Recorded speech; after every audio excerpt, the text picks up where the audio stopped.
Hey everyone, welcome back to my channel. In today's video, we are doing your May predictions for your zodiac sign, and we're going to be talking about the month of May and how it will specifically affect you. Now, the month of May is definitely jam-packed with a lot of astrological events that is definitely very important in our lives and in the collective as a whole. Now, mind you, May is Taurus season for most of the month, and then we switch to Gemini season towards the end. So let's talk about the major themes of May. Now, the major themes of May are responsibility, accountability, relationships, money, karma, reflection, and emphasis on the karma, because a lot of planets are going retrograde in May.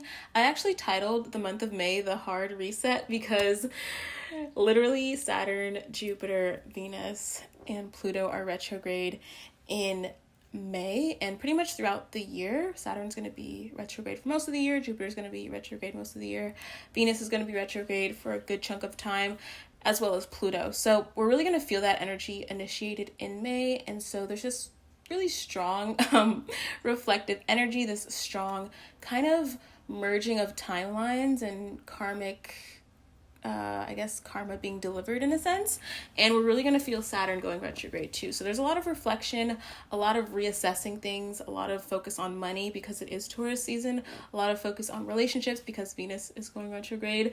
And I really want to talk about that Venus retrograde for each sign, and we will talk about that. So yeah, there's definitely a lot going on. I actually will put probably a calendar on the screen or put some of the dates on the screen so you guys can kind of get a picture. I'll also be posting this stuff on my Instagram as well, so you guys can like screenshot it here or go to my Instagram and it will be there.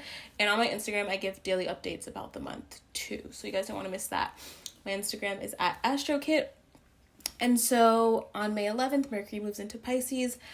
On May 13th, Mars moves into Pisces. On May 20th, Sun moves to Gemini. And then on May 20th, Venus also squares Neptune, which is a really huge event this month.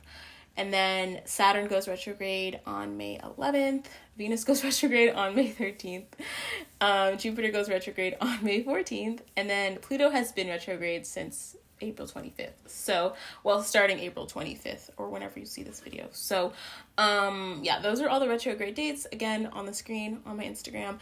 And so we're really going to kind of divulge how that will affect your specific sign. So, like always, this video really resonates for your rising sign, but it can resonate for your moon or sun. So kind of like order of importance when it comes to watching prediction videos, I'd say watch it for your rising sign, like prioritize that, and then moon sign second, and then sun sign third. So you can get a good picture of your month. Now you can watch it for all three just to get a really good picture of your month, and that would really help you for this kind of video. So let's just get into it. And tell me down below if you're watching this for your sun, moon, or sun, moon, or rising sign. Hey Pisces, so let's talk about the month of May for you and some major events that are going to be happening in your life, and overall how you will be affected by the energies happening in May. Now, obviously, May is a unique month just because we are still on quarantine and social distancing, so that definitely affects your everyday life because you're more focused on more so your emotional state and your spiritual state, because there's not necessarily a lot of physical actions and events happening just because of the times we're in. So we're really going to address that and really talk about your spiritual, emotional, and mental state in May. So let's just get into it. If you guys want a rundown of the May events and like major things happening in May, watch the beginning half of this video or the little part in the beginning where I break down the month of May and the major themes. And right now we're just going to talk about how that affects Pisces, rising, moon, or sun. So let's just get into it. Now for you, Pisces, some major themes in May that are present for you are relationships, money, and your environment. So the way we're going to do this prediction is we're going to go over the 3 A's, the triple A's I like to call it. We're going to talk about your awareness, where your awareness is going to be in May. Then we're going to talk about your attention, where your attention is going to be. And then we're going to talk about your actions. So what actions you're going to be taking in May, and that's the triple A's. So let's start with your awareness. Okay, so let's talk about your awareness in May. So in May, the sun is going to be in your third house for most of the month, so you're really going to feel that third house energy. And so I got this little board for you guys. Well, I have it for every sign, but I drew your birth chart on this board, and we're going to talk about, like, give you a visual of like what's happening in your chart. So I think it's flipped for you guys. So like I said, when it comes to awareness, the sun's going to be in your third house. So your awareness is really going to be on communication. It's going to be on your self-expression. It's going to be on a sense of truth. I really sense for you, Pisces, that you're really going to be focused in May on your habits, your hobbies, and May is a really significant month for Pisces just because you're really focused on your environment, your surroundings, and what makes you really feel inspired, what makes you really feel almost excited to do things. And third house energy is very busy, it is very active, and it's very quick pace as well. So during May, I see you guys being very focused, trying to be focused, but being a little bit distracted overall, and being a little bit busy too. So on a regular basis during May, you can expect your awareness to be on your habits, on your hobbies, all of these third house related things. And you're really going to be focused on the sense of truth. I want to emphasize that for Pisces, just because I feel like you guys have been going through some things where you're really reflecting on the past. You do have Saturn in your 12th house right now, and it's about to go retrograde. So you've been really processing a lot of subconscious matter, a lot of subconscious events, a lot of subconscious trauma. So you've definitely been doing a lot spiritually, Pisces, and obviously that can be very tiring energetically. And so in May, it's going to be more of like a childish sort of excitement you will have on a daily basis, just because the third house is this very childish like energy of self-expression and communication. And you're going to be more inspired to communicate with others, communicate your truth to others, communicate what you believe to others. You are in this state where you're really trying to channel the truth, because maybe you've realized that maybe you've been lied to in the past. Whatever subconscious maybe events you've been trying to process, you've been realizing like how you want to move on differently from that. So your awareness is more so on how to communicate your new truth, how to communicate your new ideas, communicate this new almost belief system or way of thinking that you have after processing your trauma and subconscious events. So that's kind of what you're going through. I feel like Pisces, it's very pivotal. May is a very pivotal month for you, and that's where your awareness is going to be. Okay, so let's talk about the second A, which is your attention. So your attention has to do with Mercury. So Mercury is going into your 4th house in May. So as you guys can see on your little chart here, this is the 4th house, and then Mercury, I'll just put like MER. So the sun's going to be here, Mercury is going to be in the 4th house. So you really have this energy in the bottom half of your chart. So your attention is going to be on the past. Like your attention is going to be focused on past events, maybe even really focused on family too. I sense for you in May, Pisces, that it's almost going to feel a little bit like a retrograde for you. Like it's going to feel like Mercury in retrograde, just because the 4th house really indicates the sense of past events, past, like I said, past subconscious events that have happened to you. And you're really going to be thinking about how these past events, how your childhood has really shaped your life. I feel like in May, and even starting right now, you're really focused, like you're really in this emotional state of like childhood and really thinking back to those moments. And the whole point of that is to really process it and release it and really kind of contemplate and try to understand your past events in childhood and how that influences you now. And so on a daily basis in May, your mind is really going to be on the past. It's going to be on your family. It's going to be on your family history. And especially since the North and South node are switching from your 4th house, I think they're switching from your 5th house to your 4th house, you're really going to feel this almost sense of tying up loose ends or ending karmic cycles and starting new ones. So it's a very karmic feeling sort of month for you. And don't be surprised if you're kind of triggered, you're kind of in this sensitive state, because your subconscious mind is really showing you kind of what you've been neglecting. It's really showing you past events. It's really bringing up all of that past energy that you need to confront at some point, and May is kind of the month where you do confront that sort of energy. So that's what you can expect your attention to be on and your mind sort of to be consumed with on a daily basis. And also I wrote down for you guys that don't be surprised if you feel a little bit stalled in May. I feel like there's this energy where you want to really move forward, and you will move forward in May, but fourth house energy is kind of, it sort of feels like quicksand, or like stick in the mud, or your car like stalling out. So kind of be wary of that, and don't get too mentally stalled or too mentally stuck in the past. Realize that you are remembering the past for a reason, and it's not to really like be too stuck in it or too consumed by it mentally. So let's move on to the third A, which is action. Now, action is really important because I said this in the beginning of the video. Obviously, we're in quarantine and there's not like a lot of things we can do right now physically, but there are some actions you will be taking in May, and we're going to talk about that. So action is related to Mars, of course, and Mars is actually moving into your first house. So I'll write it down for you guys.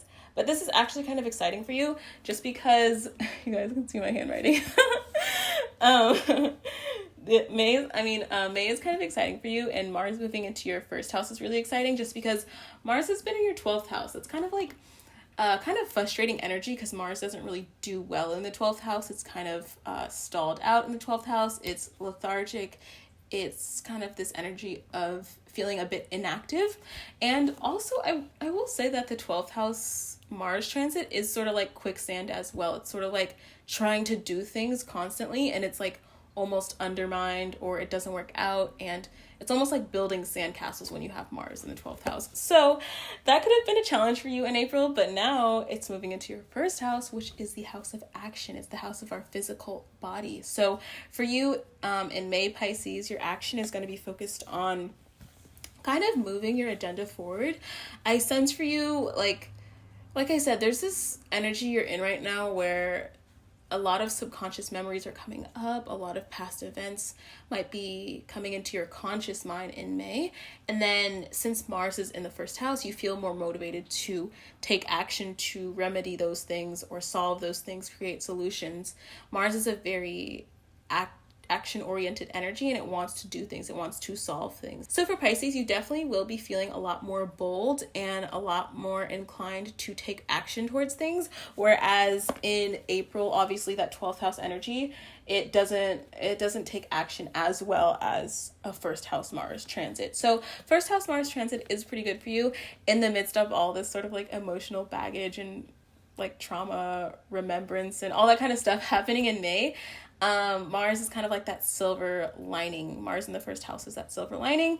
And also Mars in the first house is very energetic energy. So I can imagine you almost feeling a lot of cabin fever in May, just because, if you haven't felt it already, just because Sun in the third house, it wants to do things. It wants to do a million tasks at once. It's very busybody energy. It's not very settled. And so your awareness is going to be very busybody sort of energy.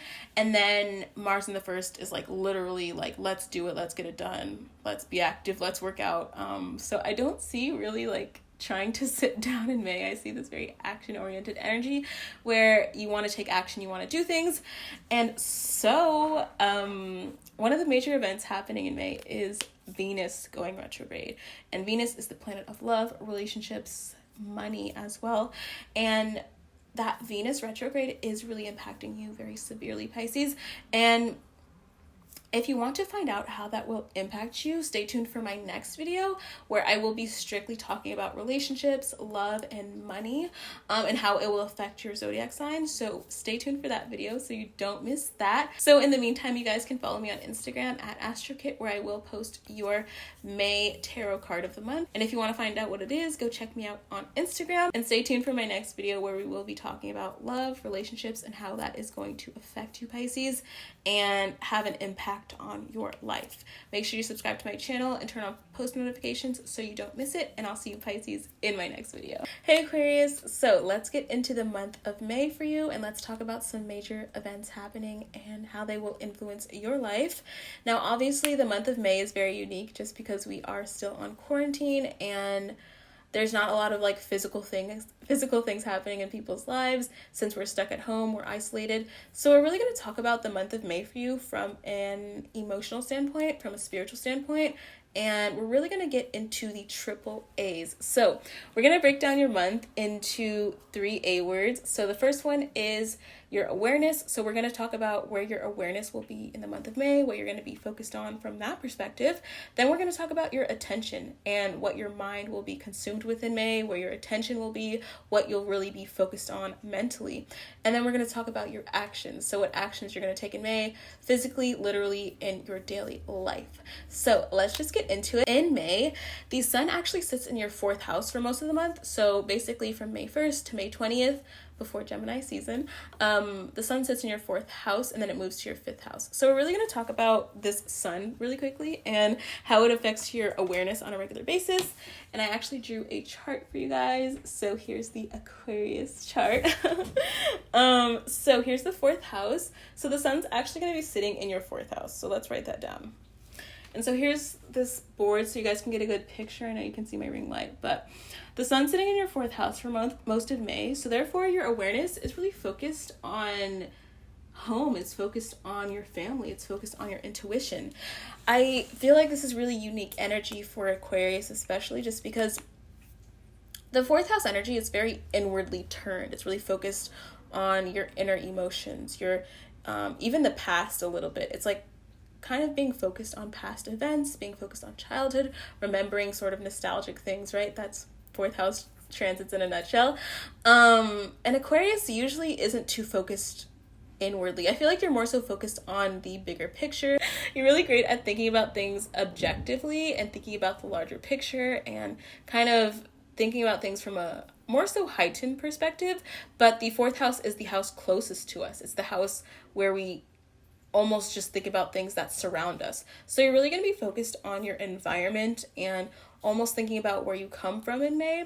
Like I said in the beginning of this video, there's a lot of retrogrades happening in May. So I can imagine for you in May, Aquarius, that it almost feels like one big retrograde where you're just like remembering a lot of things, maybe a lot of subconscious baggage, maybe you're remembering your childhood or things you thought you forgot. I can see you really remembering things and having your subconscious thoughts being brought to your consciousness in May.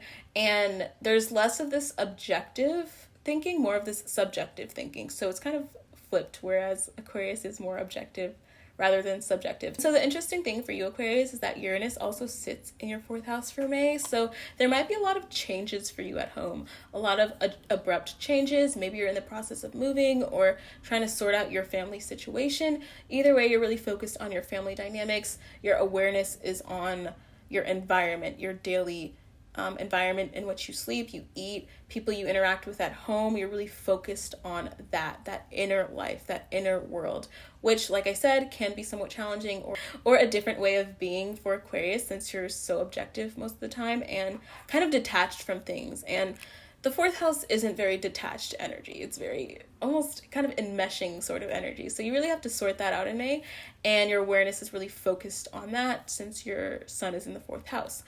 So that brings me to your attention, the 2nd A. So attention can be seen with Mercury. So Mercury is going to be in your 5th house in May. It's going into your 5th house on May 11th, I believe. And so this is really interesting. I actually really like this energy. And let's draw it on the board really quick. So here's your chart again. So Mercury is going into your 5th house on like May 11th. So here's Mercury. I wrote it down. I abbreviated it, but so Mercury is going into your 5th house. So your attention is going to be on your creative hobbies, your creative projects, even though you might be a little bit focused kind of on the past or just at home. I feel like you're really focused on what makes you happy in May. Your daily attention is going to be focused on doing things where your soul feels really fulfilled. I can almost see Aquarius in May just focusing, like, just staying home, obviously, because of quarantine, but just staying home, being in your room, and just, like, drawing or whatever your passionate creative hobby is, you're going to be focused on that in May and really taking action to maybe, I guess, create something that really matters to you, to manifest something that really matters to you. This could be a time where maybe you're focused on maybe you have siblings, like little siblings. Fifth house does rule children, so maybe you're playing with your siblings, doing games with them, anything like that. I think you're gonna have sort of this sort of like lighthearted perspective in May, and your attention is really gonna be focused on your creativity, your passions, really expressing that inner child, and really doing just like what makes you happy. Your mental state is gonna be focused almost in this sort of childish like state where you're focusing on hobbies that make you happy. And tell me down below, what's like your hobby that makes you happy? What's your I guess passion project that you're doing? Maybe you have something you're really passionate about. What do you love doing? Tell me down below, because I definitely feel like a lot of Aquarius are very artistic, and you guys have an artistic streak or artistic talent you might have. So tell me down below your artistic talents. But that's where your attention is really focused on in May, is this fifth house energy of creativity, hobbies, your passions, and doing what you love. So that brings me to number 3, your actions. So what actions you're going to take in May. So like I said, there's not a lot of action necessarily happening, but we're going to talk about what you will physically be doing in May and what actions you will take in your life despite quarantine. So the planet that represents action is Mars. So Mars is actually moving into your 2nd house, and I believe it's moving there on May 13th, I think. I'll put it on the screen. So here's your 2nd house. So Mars is moving there, so let's write that down. Mars. Okay, so Mars is going to be here, Sun's here, and Mercury is there. So Mars being in your 2nd house is really significant, just because Mars is the planet of action, right? And then 2nd house is all about money. It's about finances. And it's a really important house because it represents building foundations. It represents initiating foundations. So this could be a month for you, Aquarius, where you're reorganizing your finances, you're taking bold action to create a foundation for yourself. And specifically, I feel like for you, you're taking the initiative to initiate long-term plans. This is definitely a month where it's like maybe you have some sort of plan you want to enact, or you want to plan something for the rest of the year, and maybe as quarantine ends one day, you're kind of making that plan in May. And that probably ties into money, obviously, because when you are planning things out, you want to have a budget and stuff. So you might be creating budgets in May. You might be definitely, I sense it's more of like this energy of creating a foundation, just because the sun is in your 3rd house and then Mercury's in your 5th house. So having all the planets kind of close, kind of like on the bottom of your birth chart, you're more so focused on, as you guys see, the bottom of the birth chart. The bottom of your birth chart is usually more like about your inner world. Definitely for you, Aquarius, I see you creating a foundation for yourself in May, which again, it's kind of like opposite to Aquarius energy naturally. I feel like your natural disposition is so detached, it's so aloof, it's so objective, it's not anchored to things naturally. So this month of May is very anchoring for you. It's almost like if you're somebody who's usually like heads in the clouds, or kind of thinking so far in the future. That's another thing. I feel like Aquarius tend to be kind of in the future naturally. This is a month where you're kind of, that's like the opposite. It's like you're grounding yourself, bringing yourself down to earth, focusing on things that are real, your finances. And you might even be focused a lot on the past as well, and focused on things that like you more so have to remember rather than thinking about things in the future. And I feel like the universe is kind of forcing you to be like, okay, bring it down, focus in. You have to create a stable foundation in order to be an astronaut later on in life. So that's your energy in May. Now, Venus is going retrograde in May. So that's going to affect your love life, your money, and your partnerships. Partnerships and love is a huge theme in May, and I mentioned that in the beginning of this video. And we're going to talk about what that means for Aquarius in my next video. So if you guys want to find out about your love life and how it will be affected by the events in May, stay tuned for my next video, which I'll be posting on my channel in a couple days. So you guys want to stay tuned for that. Make sure you're subscribed and turn your post notifications on. And in the meantime, you guys can follow me on Instagram, where I will post your tarot card of the month of May. So if you guys want to find out, follow me on Instagram at Astrokit, and stay tuned for my next video so we can talk about your love life. And I'll see you, Aquarius, in my next video. Okay, hey Capricorn. So let's talk about the month of May for you and what you can expect, and also how the astrological events happening in May will affect you and your life. So overall, the month of May is definitely a very pivotal jam-packed month for us. There's a lot of things going on in the sky right now and a lot of things going on in the world. And we're going to talk about what that means for Capricorn. And so if you guys want kind of like a recap of like the May important dates, I mentioned them in the beginning kind of clip of this video, so you guys can go there if you guys want to know the important dates of the month. Now, let's talk about what's happening for Capricorn. So what we're going to do is break down your month with the 3 A's. We're going to talk about the first one is your awareness. So we're going to talk about where your awareness is in May, what you're focused on in terms of spirituality, where you're focused emotionally as well. So really getting a sense of where your awareness is focused at in May. And then we're going to talk about your attention. So we're going to talk about where your attention is in May, where your mind is, what your mind is consumed with, and what you're focused on a daily basis with your attention. And then number 3, we're going to talk about your actions. So we're going to talk about what actions you're going to take in May. And this is really specific just because we are still in quarantine in May. So we're going to talk about how your actions will be influenced in May and what you're physically going to do in May and take action towards. So let's just get started. So number 1 is awareness. So this is a really important one, and we're going to see this from the perspective of the sun. So the month of May, the sun is actually going to be sitting in your 5th house for most of the month. And so I actually drew your birth chart on here. You guys can kind of see my ring light, but so here's Capricorn's birth chart, and we're going to kind of visualize what your chart looks like from the month of May, and really just talk about your awareness really quickly. So the sun's sitting in your 5th house, if you guys can see number 5. And so the month of May is actually really, I would say, is very important for Capricorn overall. Side note, I will add that Saturn is going retrograde in May. And so there's a lot of planets in Capricorn. There's a lot of planets squaring your natural placements in your chart. So Capricorn is really feeling this shift we're in. Capricorn is feeling the brunt of this universal reset we're going through. And I know it can be really hard, but we're really going to talk about kind of what you're going to be doing in the midst of all of this kind of challenging energy that you're going through. So going back to your awareness. So the 5th house is the energy of your inner child. It's the house of creativity, the house of your passions, your hobbies. So your awareness is really going to be focused on this sort of inner child. You might be really nurturing your inner child in May. And I feel like the sun sitting in your 5th house is such a silver lining for you, just because you are going through kind of like these challenging transits. But the sun in the 5th house really wants to maintain that happiness. The sun in the 5th house transit is kind of more of a happier transit. It is more of an optimistic transit. It's a transit where you just really want to indulge and really nurture that inner child you have.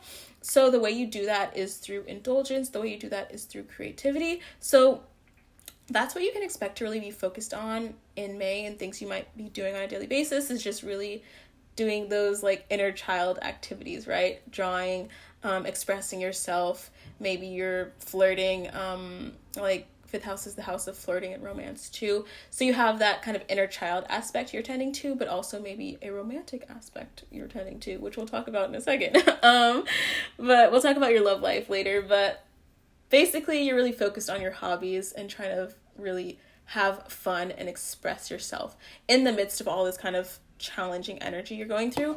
The 5th house sun transit is kind of a positive one. So that's kind of positive energy you can expect in May, despite the other depressing things happening.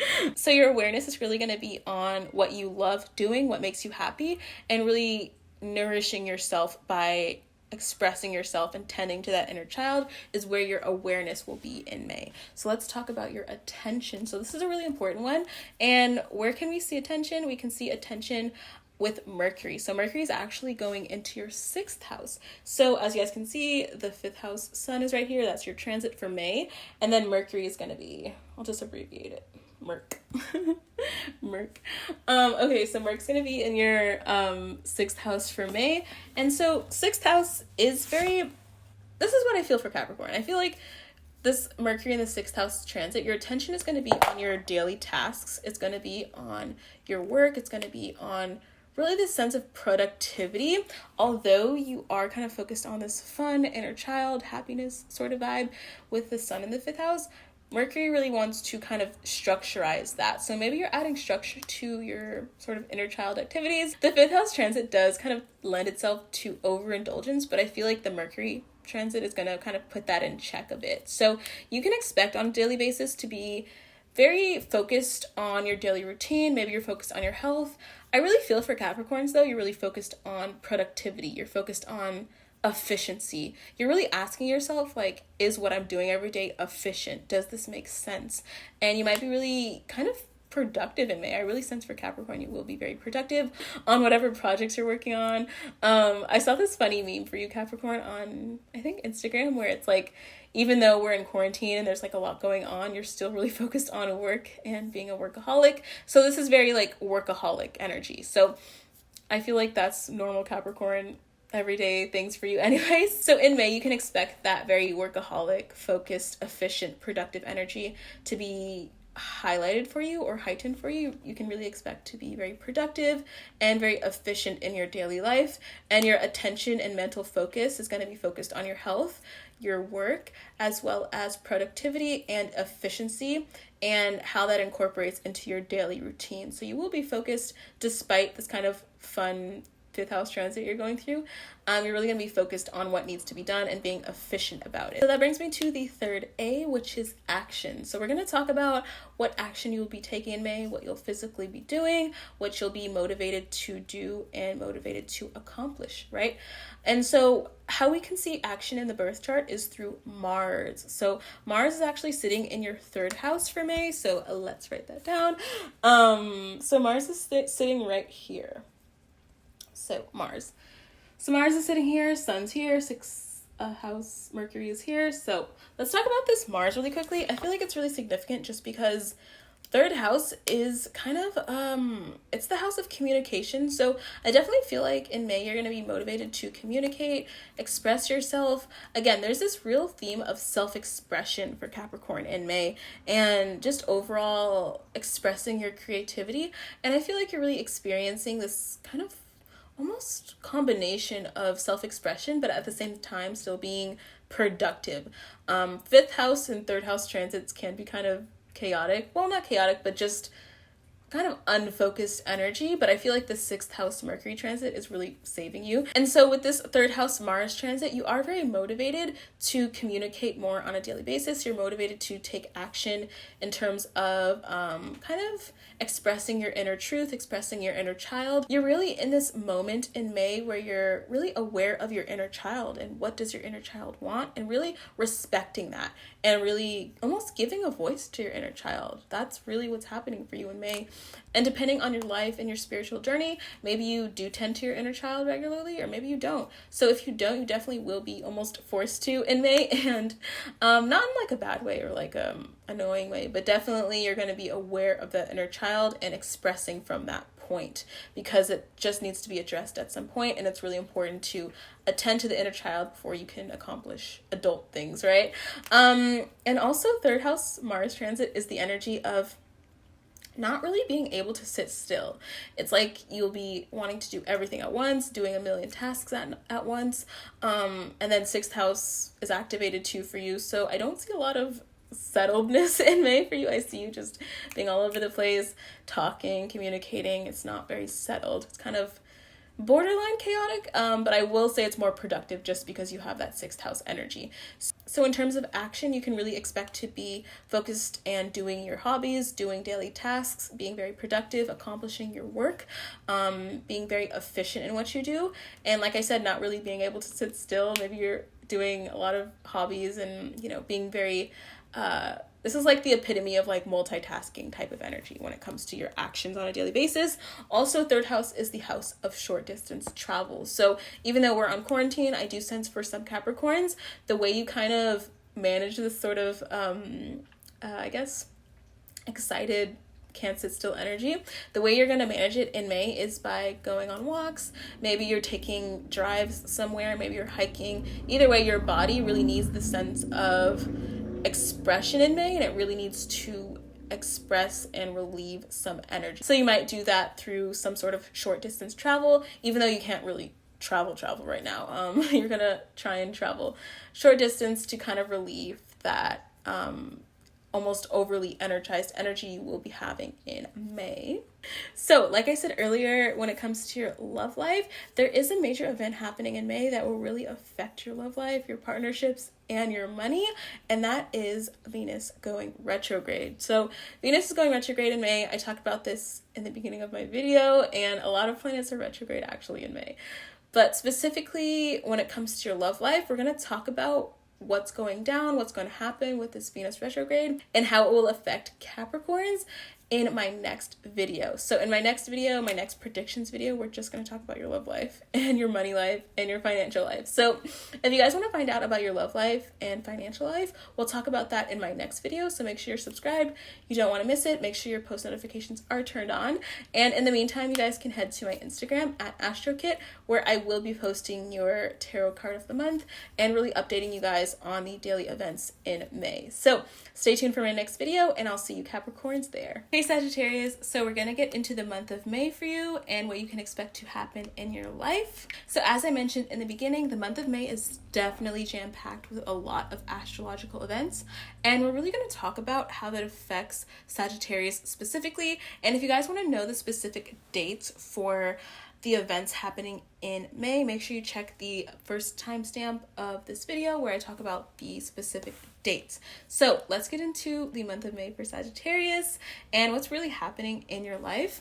So what we're going to do is break down your month of May with the triple A check is what I'm calling it. We're going to go through the 3 A's, and the first one is your awareness. So we're going to talk about your awareness in May, where your awareness will be at, where it will be focused, since we are in quarantine and not really in the physical real world on an everyday basis. We're really going to talk about your emotional state, your spiritual state, and where that awareness will be really focused at in May. So then we're going to talk about your attention in May, so where your attention will be focused, what will be consuming your mind on a daily basis, what you will be mentally focused on in a daily basis in May, and really where your attention will be directed towards. So we're going to talk about that. And then number 3, we're going to talk about your actions. So despite this being quarantine, you still are going to take actions in your everyday life. And we're going to talk about what exactly those actions are and where your actions and intentions will be focused. So let's just get into it. So number 1, the first A is awareness. So how we can see awareness in your chart is with the sun. So the sun will be in your 6th house for most of May. It will be in your 6th house from May 1st to about May 20th, and then it shifts to Gemini season. So we're going to talk about the sun and your awareness from the perspective of the 6th house, and I actually have your birth chart right here. I wrote it down for you so you guys can get like a really good visual of what this looks like. So the sun is going to be sitting right here for you. So 6th house sun, I'll write that down. So Sagittarius, there's your name. So the sun's going to be in your 6th house.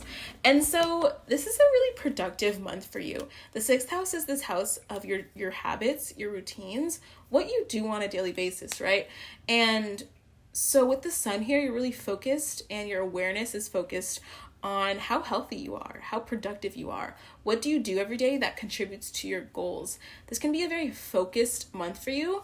That's actually one of the words I wrote down for you is the key word for your month is focus. So you could be focusing on your work life, your projects, maybe you are a student, maybe like whatever you do on a daily basis that is more serious and logical.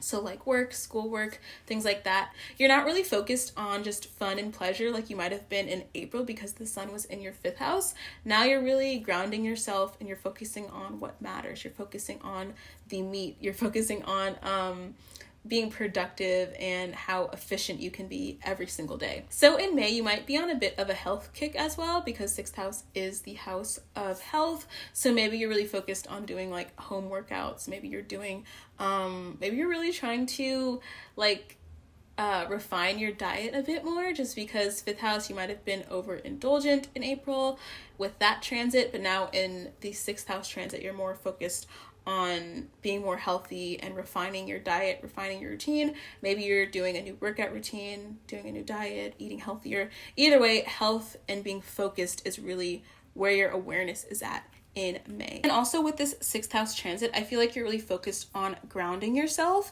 and also participating in a lot of self-care. So I can sense that if you're not, focusing on literally like your diet or working out, maybe you're just focusing on really taking care of yourself and really grounding yourself and being present in reality, and being really focused on things that are productive and things that are very serious in your life and that really matter in the long run. Okay, so that brings me to the second A, which is attention. And how we can see attention in your birth chart is with Mercury. So Mercury is actually moving into your 7th house, which is definitely, this is where a lot of the tea lies for May for you. So on your chart, we have Mercury is moving here. I'll just abbreviate it because I'm not writing the whole thing. But Mercury is going to be sitting in your 7th house, and we already talked about this 6th house sun. So this is what your chart looks like so far. So with Mercury in your 7th house, you're really focused on the sense of balance. You're focused on bringing things into equilibrium. Like I said, with April, maybe you were a bit overindulgent. Maybe you weren't balancing your time properly with that 5th house transit, but 7th house really wants to level things out. I definitely sense this sense of like leveling in April for you. And on a daily basis, on a mental level, and how your mind will kind of be consumed in May, is that you really be focused on the sense of logic, especially with this 6th house sun transit. You're really focused on what is logical, what makes sense. This is a month for you where it's like you're really focused on what makes sense, what is logical, which might not be fun all the time. And, common sense and the truth and all that stuff can be kind of like, I feel like for Sagittarius might be a little bit mundane or not exciting because you guys are used to being, very spontaneous and doing exciting things and all of that. But May is not really about that for you. I feel like it's kind of like the opposite of Sagittarius energy, where you're usually, having fun and stuff and being the natural Sagittarius you are. But in May, you're really focused on being more so balanced and really balancing your life out and balancing your relationships. So obviously 7th house is the house of relationships. And like, this is the month for you, maybe where you're balancing out partnerships with people. Again, you're making things right. You're making things have an equilibrium to it. And you're really being logical about who you spend your time with, who you engage with, and how is that productive to your goals. I feel like that's your main motivation in May, is like, how is this productive? Like, how is this efficient? How does this make sense? May for you is all about making sense of things. And I really feel like you're going to be doing that, obviously, in your own mind and with your own life, but also with the people around you, and really projecting that mental energy to other people, and kind of trying to balance things out in your relationships too. And we're going to talk about your relationships and your love life at the end, so stay tuned for that. So that's really where your mental energy is going to be, and where your mind is going to be focused on a daily basis, is really on this sense of balance and logic overall. So that brings me to the third A, which is action. Now this is a really important one, and the way we can see action in our chart is through Mars. So what is Mars doing in May? Mars is actually moving to your 4th house. So this is a really important transit for you. Write that down, Mars. Okay, so Mars is going to be in your 4th house. So again, there's this sense of grounding for you. Mars is this energy of physical action. Mars wants to do things. Mars wants to lead and take initiative and be bold. And it doesn't do the best in the 4th house, but with the 4th house transit, it actually does help you quite a bit because it grounds you down quite a bit. This manifests on a daily basis as you being very action oriented at home. So obviously you've probably been very action oriented at your house already because of quarantine, but this is a time where maybe you're kind of trying to improve things around your house. Maybe this can manifest as something as simple as like garden work, or fixing something in your house, or redecorating your room. Anything having to do with home and your environment, you're really focused on that in May, and you're taking action to repair things or be efficient and be productive in your daily space. And also the 4th house is this sense of security. So you can be taking action to create security for yourself. Again, as I mentioned in the beginning, with your awareness being in the 6th house and being in that energy, you want to be productive and efficient. And then 4th house energy wants to create security. So maybe this is a month where you're creating plans for yourself for like the next year or so, or whatever happens after quarantine. Maybe you're making plans in your life after that time period. And it really relates to you creating this foundation. So I really feel like with this Mars in the 4th, you're really taking action to create that foundation, create that plan, create that budget, whatever foundation looks like to you in your life, and especially your work life or your professional life or your school life, you're really focused on creating some sort of foundation and really grounding yourself. And so that's really significant energy for Sagittarius, just because, like I mentioned, you guys can be sort of spontaneous and a little bit reckless and kind of do things when you want it, how you want it. And the 4th house transit is like, no, we're going to be logical. The 7th house transit is like, we're going to bring balance. And the 6th house transit is like, we're going to be productive. So you're really grounding yourself in May and really focusing on what matters to you and creating security for yourself and balancing your life out. And you're really projecting your energy inward and working on that self-reflection, self-motivation. You're really improving yourself in May. And again, I feel like that's significant for Sagittarius energy, just because naturally you're a sign who projects your energy, your ideas outward. You're somebody that's always geared towards like expansion, right?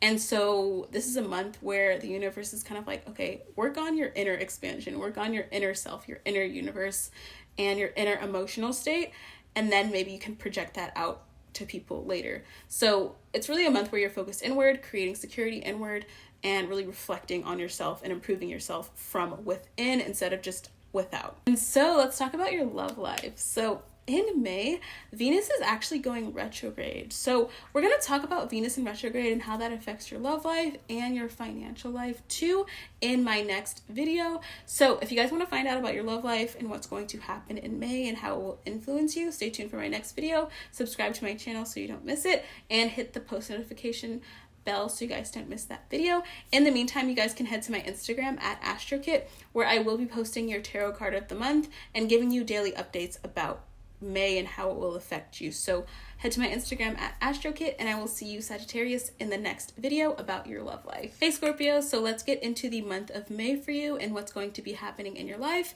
and how these major astrological events that are happening in May are going to affect you and your daily life. So speaking of astrological events, I posted the calendar for the events happening in May in the beginning of this video, so you guys can rewind to that clip, so you guys can screenshot it and take a mental note of the events happening in May, because it's definitely jam-packed. So let's talk about how that affects Scorpio and how it affects your life. So let's just get into it. Now what we're going to do is break down your month in the triple A's. I've been doing like this triple A check. So the first A we're going to talk about is your awareness. So we're going to talk about where your awareness is going to be in May, where you're going to be focused on, where you can really expect to invest your energy on a daily basis in May.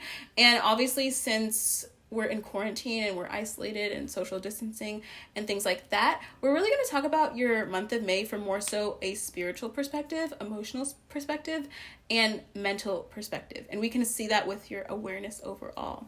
So then the second A is your attention. So we're going to look at where your attention is even going to be focused in May, and really where you will be focusing your attention on a daily basis from a mental standpoint. And so then we're going to talk about number 3, which is action. So with this one, it's really important. We're going to talk about what action you will take in May, where you're going to be motivated, and really what physical things you're going to do on a daily basis. Despite quarantine, we're still going to talk about your physical actions and what you will be taking action towards in the month of May. Okay, so let's talk about your awareness first. So the way we can see your awareness and where it will be focused in May is by looking at the sun. So in May, the sun sits in your 7th house for most of the month, and I actually drew your chart right here. So there's Scorpio, and so the month of May, what is that? So the month of May, the sun is going to be sitting right here.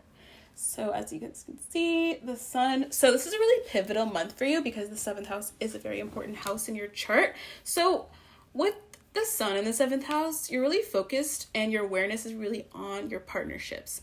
It's really on, people around you and what partnerships you have. Obviously, since we are quarantined, maybe you're focused on your relationship with your family. Maybe you're focused on your relationship with whoever you live with, maybe roommates or just people you're associated with. This can be about your boyfriend or girlfriend too. And even you don't have to be near your boyfriend or girlfriend or near certain people to really be focused on that partnership. So like I said, despite quarantine, you're still focused on partnerships and collaborating with other people. And obviously this can be done online. So, and through the internet. So, with the sun in the 7th house, I feel like, especially for you, Scorpio, in May, I feel like you're focused on yourself, of course, but you're focused on yourself from the perspective of other people. I feel like 7th house transits are so powerful because it almost gives us this outside view of ourselves from the perspective of people around us. So the 7th house obviously sits opposite the 1st house. The 1st house is the house of self. So it's almost like you're viewing yourself, 1st house, from this outside perspective. And obviously that's really powerful because, especially for Scorpio, you can kind of get caught in your mind a lot, or kind of caught in your own mental thoughts. And maybe you have trouble seeing that outside perspective of yourself. But the 7th house transit is going to give you this awareness of self and how you behave and how you think and act, from the perspective of other people, from a objective perspective, right? And sometimes that shocks us, right? I feel like that's kind of the energy of being like, wow, I do this, or wow, I do this behavior, or wow, I think this. And you're really becoming aware of those patterns you have within yourself by having that objectiveness. And some people might even let you know about yourself too. That's the kind of energy of 7th house transits, where maybe you're having conversations about your behavior or how you act or how you make people feel, and people are maybe verbalizing that to you. And so the other powerful thing about a 7th house sun transit is that it's about this sense of balance and bringing justice and awareness to things. I feel like with a 7th house transit, you're really about this sense of bringing equilibrium to your life. So obviously the 7th house is the house in the birth chart that is exactly in the middle. So you're really about this sense of bringing balance to your life, and your awareness is going to be focused on bringing balance to yourself, to your relationships, and being logical about that too. I feel like the 7th house only gets this reputation of being about partnerships, but it's really about logic too, and fairness, and the sense of balance overall. So that's really where your awareness is going to be, and you're going to be really emotionally and energetically invested in balance, fairness, and partnerships as well in May. So that brings me to the second A, which is attention. So how can we see attention in our birth chart? We can look at Mercury. So Mercury is moving into your 8th house in May. So this, again, is a very powerful transit. I'll write down Mercury, just abbreviated it. So there we go. So Mercury is going to be in your 8th house, and then Sun's in your 7th house. So right next to each other. With the 7th house Mercury transit, you're really focused on the deeper aspects of life. You're focused on the psychological aspects of life. You're really focused on things that aren't really seen necessarily, things that aren't really tangible. The 8th house is naturally the house associated with Scorpio. So I feel like an 8th house transit feels very familiar to you. Naturally, Scorpios are very intuitive. They are very analytical. You have this mind that is very research based, and May for you is going to really be about that, where you are really researching things. You're getting to the bottom of things. You're really thinking about things very deeply. You're not just thinking about it on a surface level. And then also 8th house does involve partnership on a certain level.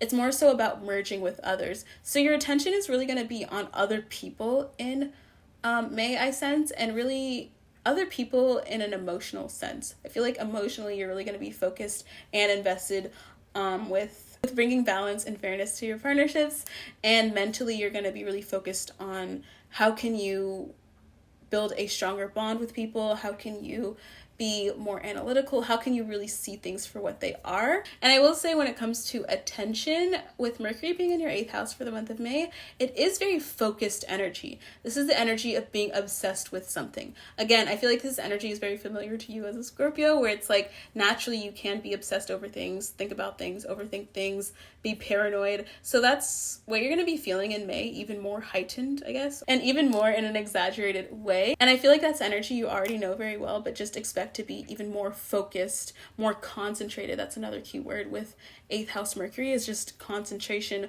focus, really thinking about the deeper aspects of life, the deeper undercurrents, being a lot more intuitive, even more psychic. Maybe you discover secrets, and all things that really relate to this sense of research and digging and finding things out is what you're really focused on in May from an attention standpoint with this 8th house Mercury. So that brings me to the third A, which is action, and what actions you're going to take in May, what you're going to be motivated to do in May, and how do we see action in your birth chart is with Mars. So Mars is actually moving to your 5th house. So this is kind of exciting energy. So I feel like this is a really great transit for you just because this 8th house Mercury is kind of serious. It's kind of, it's not too optimistic, right? But this 5th house Mars is more optimistic. It's more fun, right? And so this 5th house Mars really represents what actions you're going to be taking in May. So the 5th house is all about creativity. It's about indulgence. It's about fun and really pleasing our inner child. The 5th house is about enjoying things and having pleasure overall. So when it comes to action and things you will be doing on a daily basis and things you will be motivated to do, you're more so motivated from the perspective of self-expression. You're motivated from the perspective of pleasing your inner child. You're motivated to really enjoy things, to, I don't know, find the pleasure in life. This could be a month where you're really investing yourself in your hobbies and really just investing yourself on a physical level, on an action level, and what makes you happy, what drives you, what really inspires your soul is what you're going to be doing on a daily basis from a physical action standpoint. And this can manifest so many ways for you, Scorpio, but specifically, like I said, it can manifest as you doing your hobby, so whatever that is. This can also manifest as doing dance as well. This is kind of like a dance sort of placement, so maybe you find physical excitement or you find physical satisfaction or pleasure in dancing or moving your body somehow or doing yoga or doing anything that involves your body in a creative way. You're going to be doing that. So maybe you're making TikToks too. I could see some Scorpios making TikToks with this 5th house Mars transit. And 5th house is also the house of romance too. So the month of May is very romantically partnership themed for you. And so 5th house is this flirty house. So maybe you're flirting more in May. Maybe you feel more motivated to be more romantic and engage in more, I guess, romance with other people. Of course, we are in quarantine, but of course you can do this through the internet or text or whatever, FaceTime, where you are more flirty with people, and overall you are really focused on partnerships. So I see you being more flirty in May and kind of engaging in that childlike sort of banter with people and being a little bit more flirtatious overall. And so we're really going to talk about your love life because in May, Venus is going retrograde. So that's a really huge event for you and it's going to impact you in a very significant way. And we're really going to specifically talk about your love life, your relationships, your money, and what's going to happen for you in terms of those aspects of your life in my next video. So you guys want to stay tuned for my next predictions video where we talk about your love life because of this Venus in retrograde. And if you want to find out what's going to happen, and subscribe to my channel so you don't miss that video and hit the post notification bell as well. And in the meantime, you guys can head to my Instagram at Astrokit where I will be posting your tarot card of the month as well as giving you daily updates about the month of May for you, Scorpio, and how it will affect you. So go to my Instagram at Astrokit, subscribe to my channel, and I'll see you, Scorpios, in my next video so we can talk about your love life. Okay, Libra, so let's talk about the month of May and how it will impact your life. Now, there are a lot of astrological events happening in May, and we're really going to get to the bottom of how that is going to impact you. Now, I did list the calendar dates of all the events happening in May in the beginning of this video, so you guys can go back to that timestamp. There are a lot of things happening. So let's just get into what's happening for Libra. So what we're going to do is break down the month of May for you with the 3 A's. So we're going to start with your awareness. So we're going to talk about where your awareness is going to be in May, where you're going to be focused on, especially since we're still kind of like in quarantine and stuff. We're really going to talk about your life from an emotional perspective, from a spiritual perspective, and overall where you will be energetically invested in with your awareness. And then we're going to talk about your attention. So we're going to talk about where your attention will be focused mentally, what will be consuming your mind. And we're really going to talk about your mental perspective in May from the attention standpoint. And then we're going to talk about your actions. So we're going to talk about what actions you're going to take in May, where you will be motivated most, what you will be motivated to do, and what physical actions you will be taking on a regular basis. So let's just get into it. So we're going to talk about your awareness first with the first A. And so how can we see awareness in the chart is with the sun. So the sun is sitting in your 8th house for most of May. And I actually drew your birth chart here, Libra. So as you guys can see, a Libra. So the sun is going to be sitting right here. So I'll write it for you. Sun. So there's the sun. And so we're going to talk about how this impacts your awareness on a regular basis. So 8th house sun transits are pretty intense, right? The 8th house is this house of transformation and very deep healing. It's the house of kind of things we can't really see with our physical eye. It's kind of like this intangible energy that we deal with subconsciously. So this can be a month for you where you're really dealing with that subconscious energy. You're dealing with things that you can't really see. Maybe you're dealing with psychological patterns that you have. Maybe you're kind of contemplating this aspect of self-sabotage and really focused on this sense of self from the perspective of transformation. So in May, you are transforming yourself somehow. And I sense for you, Libra, that this is in a spiritual way. Maybe you are changing your spiritual beliefs, you're stopping certain patterns. I feel like 8th house energy is really about patterns as well, especially psychological patterns. So maybe you're becoming aware of psychological patterns you have that don't really serve you, and you are releasing them, you're healing them. The 8th house is about transformation, but a lot of times it's not like a very pretty transformation. It's not like a very glamorous sort of house. I feel like it's a house where you do have to get down and dirty to accomplish what you want. And it can be somewhat psychologically stressful when you have an 8th house sun transit. So May for you can be, it's ultimately transformational, but first you do have to deal with a lot of subconscious baggage that you might have in your mind and dealing with how to heal that and integrate that into your consciousness and be a more evolved person. So I definitely feel like the major theme when it comes to awareness for you is about self-transformation and transforming yourself from a spiritual and psychological perspective. And I especially feel like this is so significant for Libra because you're somebody who does focus on aesthetics and balance and fairness, and you really focus on what is pretty, I guess, or what you really deem as, pleasant to your eyes. But like I said, the 8th house isn't really like a pretty sort of energy. So your awareness is focused on what isn't pretty, what you don't usually deal with. And a lot of the times that is subconscious psychological baggage. So that's what you're dealing with in May. And you're really transforming that by the end of the month. And what you can expect to feel awareness wise and emotionally is the sense of depth, emotional depth, and really focusing on this undercurrent of your own personality and your shadow self as well. I feel like that's a huge theme, is shadow integration, shadow work, really being aware of your shadow and how to integrate that into your personality. And ultimately, you will gain a deeper sense of self, a deeper sense of identity, and really transform on a spiritual level. Okay, so let's talk about the second A, which is attention. So how can we see attention in your chart? We can look at Mercury. So in May, Mercury is actually moving into your 9th house on, I think, May 11th. So here's your chart again. So your 9th house is up here, your sun's sitting in the 8th house, and then Mercury is going to be here by the 11th, I believe. And so this is kind of a positive transit for you. It's kind of contrasting that 8th house energy that can be kind of like a Debbie Downer energy, kind of pessimistic and somewhat inwardly reflective and not feeling super positive all the time. But with 9th house energy, it is more optimistic. It is more outward looking instead of inward. So I can sense your attention is really going to be focused on your future plans, your purpose in life. I feel like for Libra, you're really contemplating this deeper aspect of life.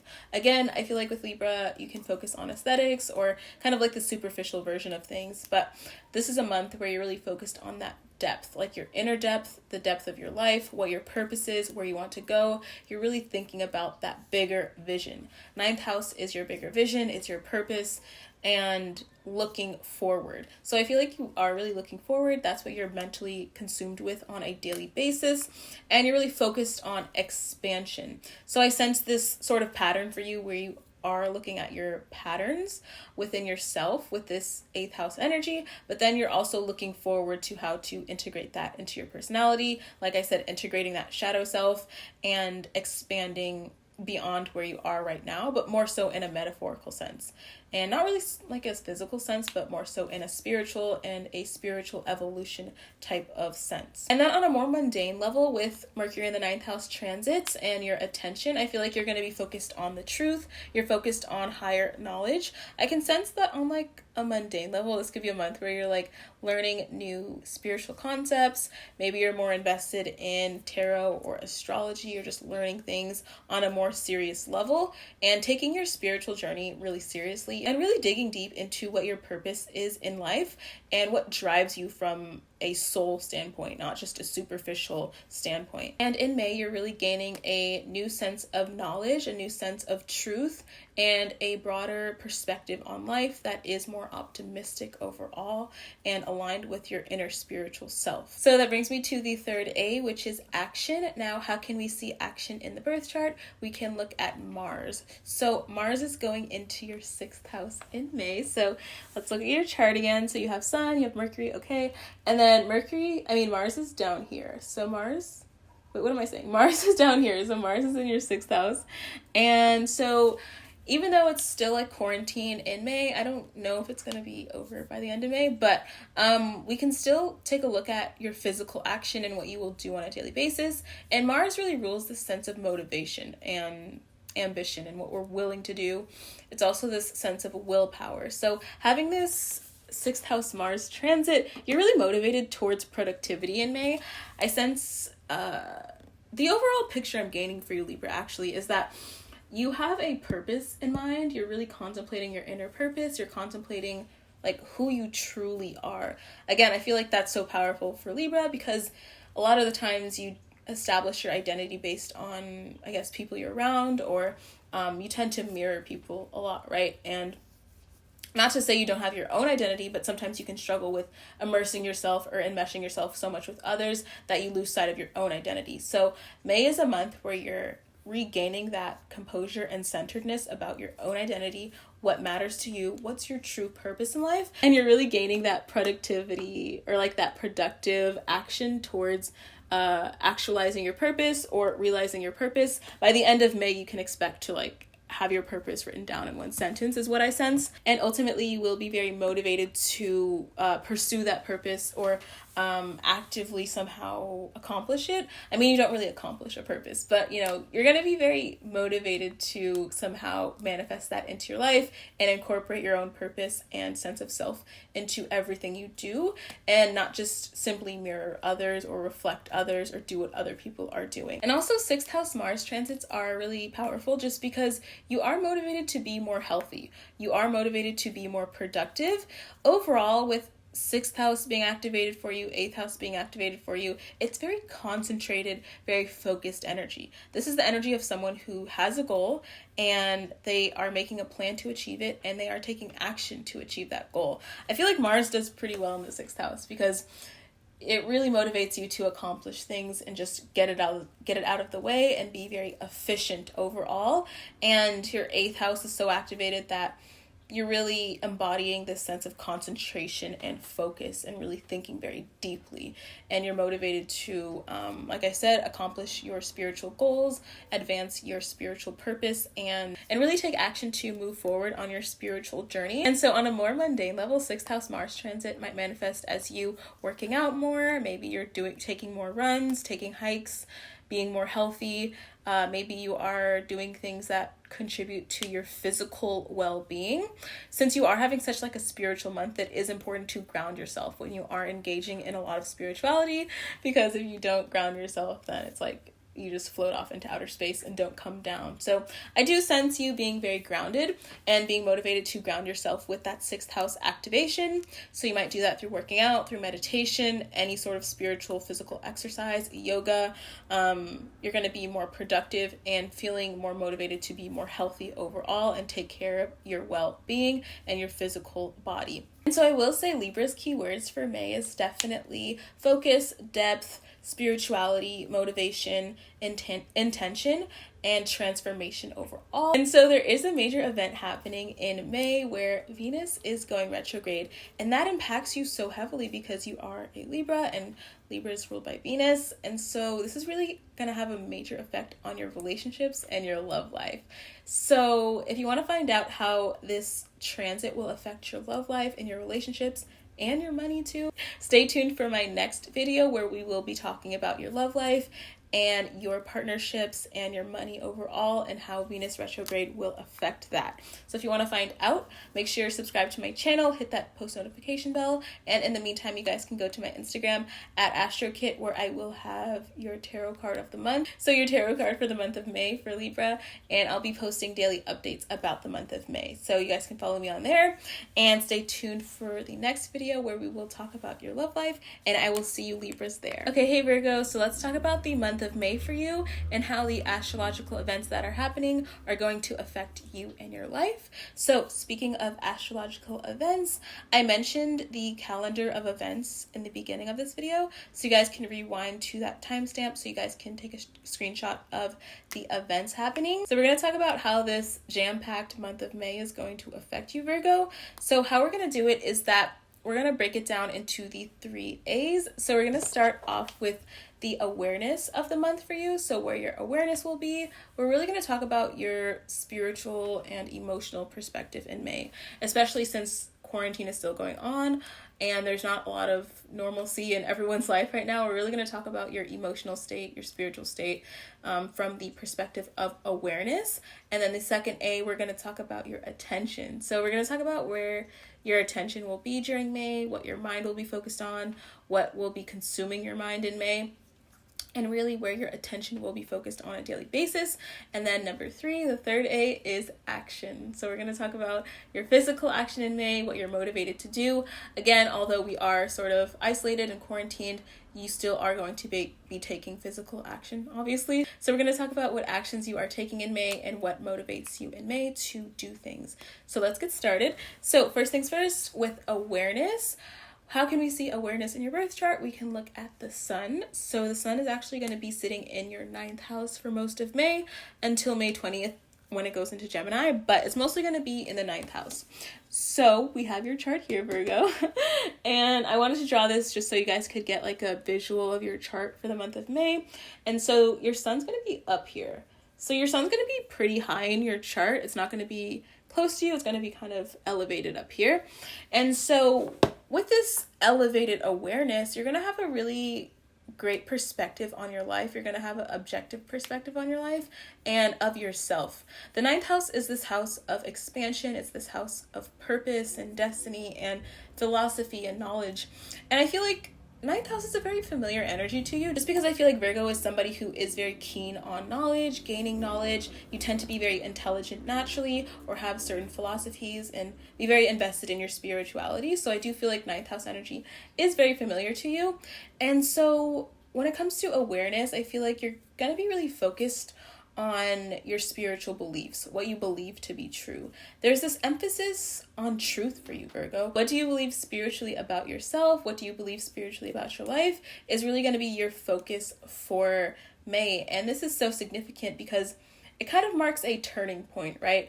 When you realize the truth about yourself, the truth about your life, the truth and how you perceive it, that's when things start to change. So I do sense a lot of change for you in May from that perspective of awareness, that perspective of your spiritual beliefs, and really taking action to align with your true beliefs, your true knowledge, and your true self overall. And energetically, you're going to be really invested in gaining knowledge. I can almost sense for Virgos that there's like this truth that you would like to discover. There's this truth that you would like to align with if you're not aligned with the truth right now, or maybe you feel like something's sort of off, right? You feel like there's something you don't know, there's something hidden from you. In May, you're going to discover what that is.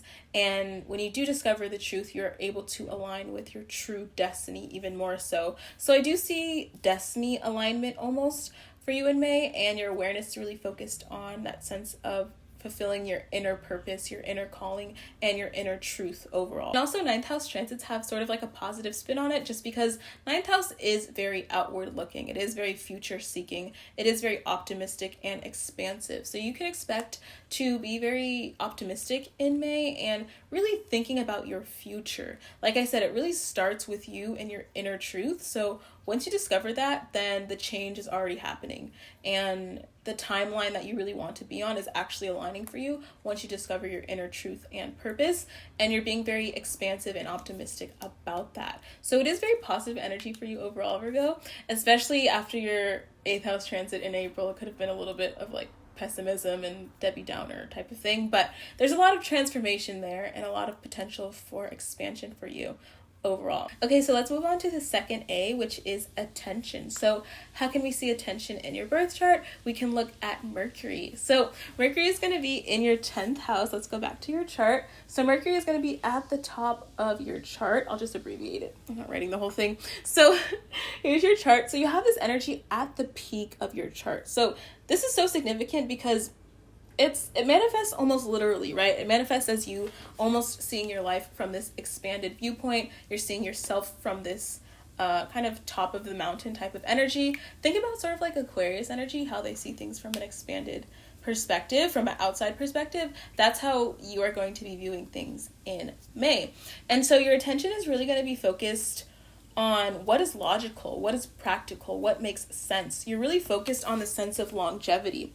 10th house is the house of your future goals. It's the house of achievement, and it's associated with Capricorn naturally. So you're really focused on what makes sense in terms of your purpose, what makes sense in terms of your life plan. I really see for Virgos you sketching out your life plan, your life goals, and really how to get there step by step. That's the epitome of 10th house energy for me. It's really how to get from point A to point B step by step with a logical plan. And of course, you being a Virgo, you are very familiar with planning things out. So with your Mercury in the 10th, it's like your attention is hyper focused on your plan, your future, making money, achieving things. How can I expand? How can I grow? What can I do professionally and in my career to succeed?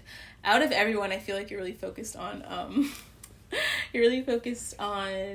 maybe your career after quarantine and really focused on your life after quarantine overall. So in May, I see you really sitting down and thinking about, okay, what is my life a year from now? What is my life 5 years from now? What is my life 10 years from now? And you're really sketching that out, being logical about it, and having this, like I said, heightened perspective of where you're seeing things. You're seeing your life from up here. You're not seeing it from down here. You're seeing it from all the way up there. And it allows you to draw like a more accurate map almost, because you can see the bigger picture. And when it comes to Mercury in the 10th and this, attention point I'm talking about, the key word here is strategy and creating strategy. So that's your main kind of attention point in May, is creating strategy and just overall strategizing your life out. Okay, so let's talk about the third A, which is action. So this one is really, really important. And for you, how we can see action in your chart is through Mars. So Mars is sitting in your 7th house in May.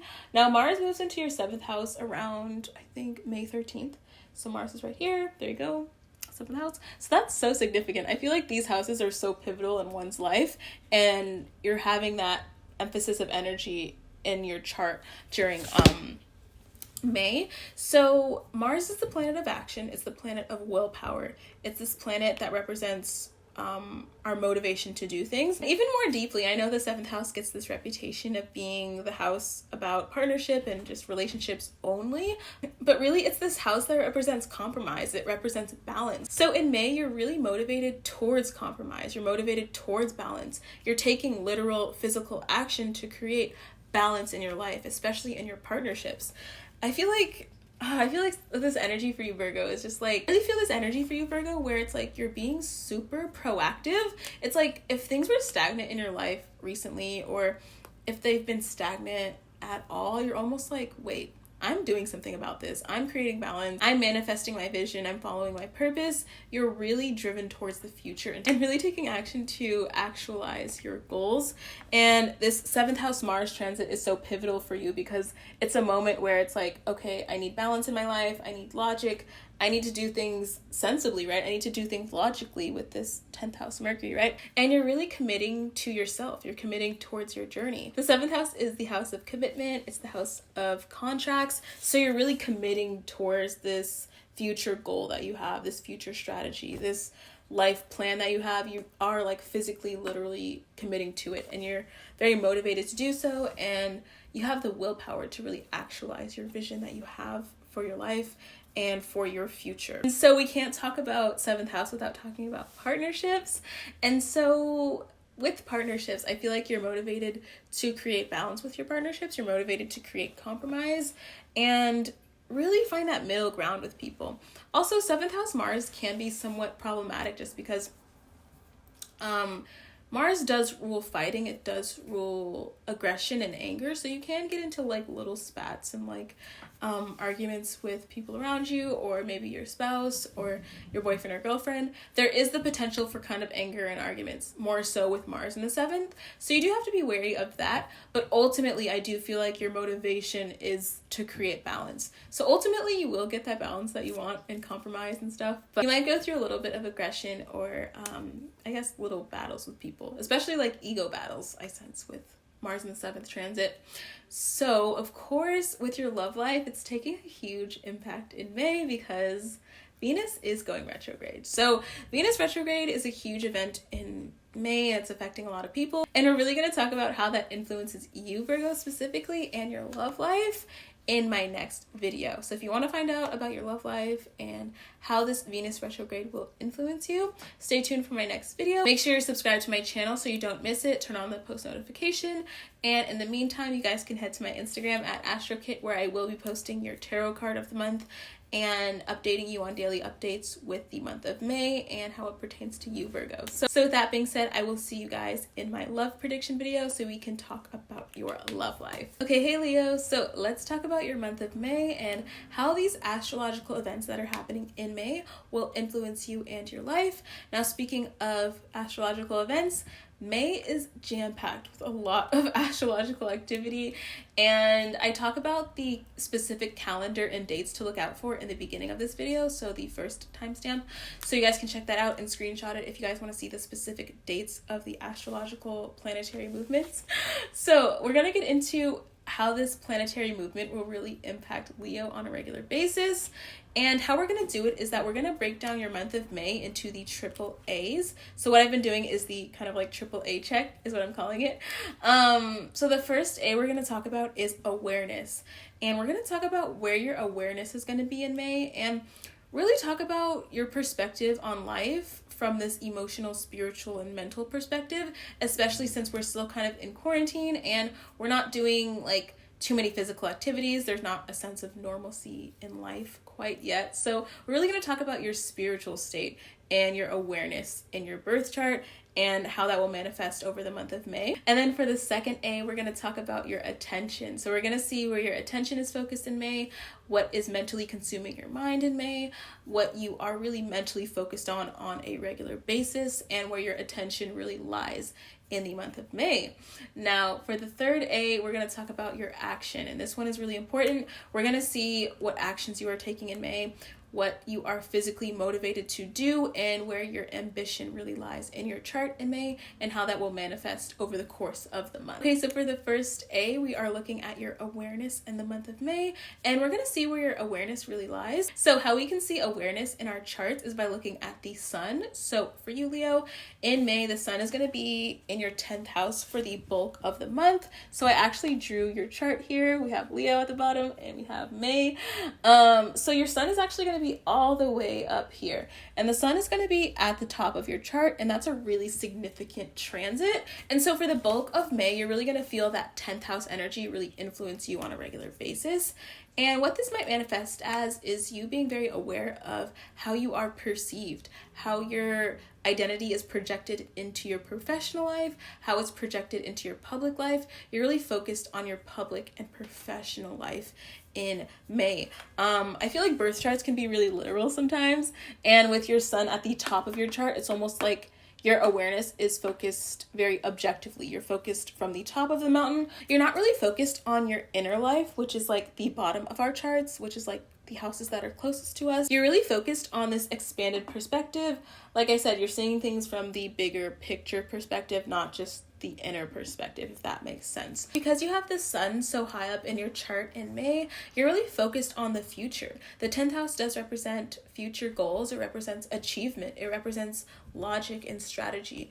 It is the house naturally associated with Capricorn. So you're really focused on your goals in May. You have a vision, you want to manifest it. We talked about this last month, where you really have this inner vision for your life and you're very motivated to accomplish it. You're motivated to actualize it.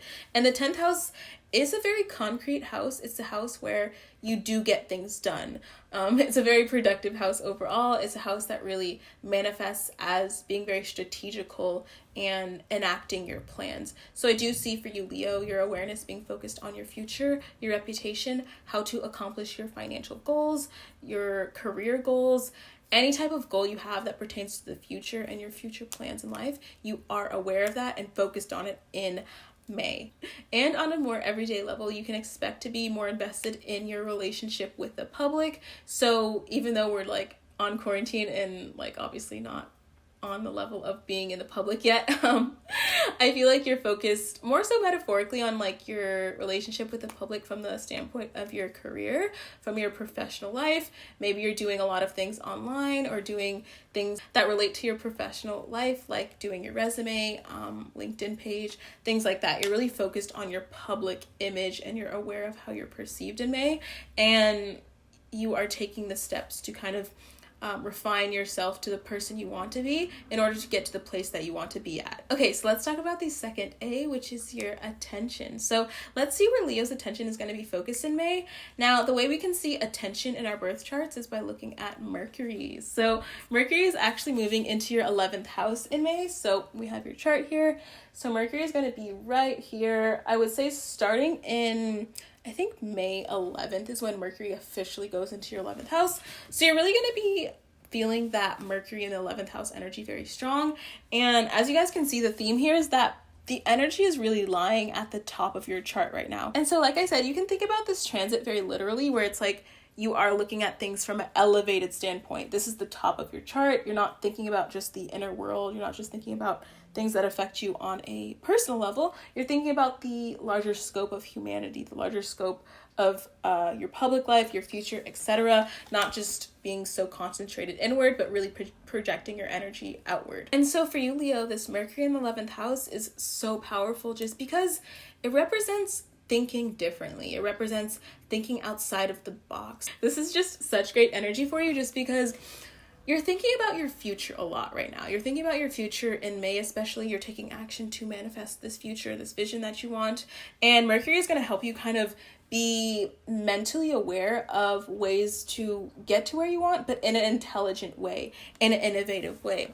During the month of May, you're really mentally focused on how to get from point A to point B in a very strategic, very intelligent way. And with this Mercury in the 11th house, it's really going to help you do things in a way that makes sense, but isn't necessarily like the hardest way, or isn't necessarily the way that takes the most energy. This can be a month where it's like you're thinking of solutions very easily. You're thinking of things almost in an out of the box way that allows you to maneuver your way to your goals and accomplish things, but not having to be too mentally stuck or pessimistic. I really feel like with a Mercury in the 11th house transit, you are thinking more expansively. You're seeing the larger vision and how to manifest that in a very innovative, out-of-the-box type of way.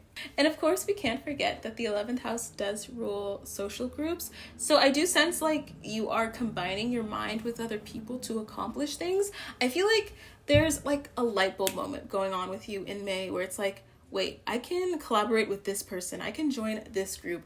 I can do what I want and accomplish what I want with other people. I can accomplish my goals and get to where I want to be with the help of other people, with the support of other people.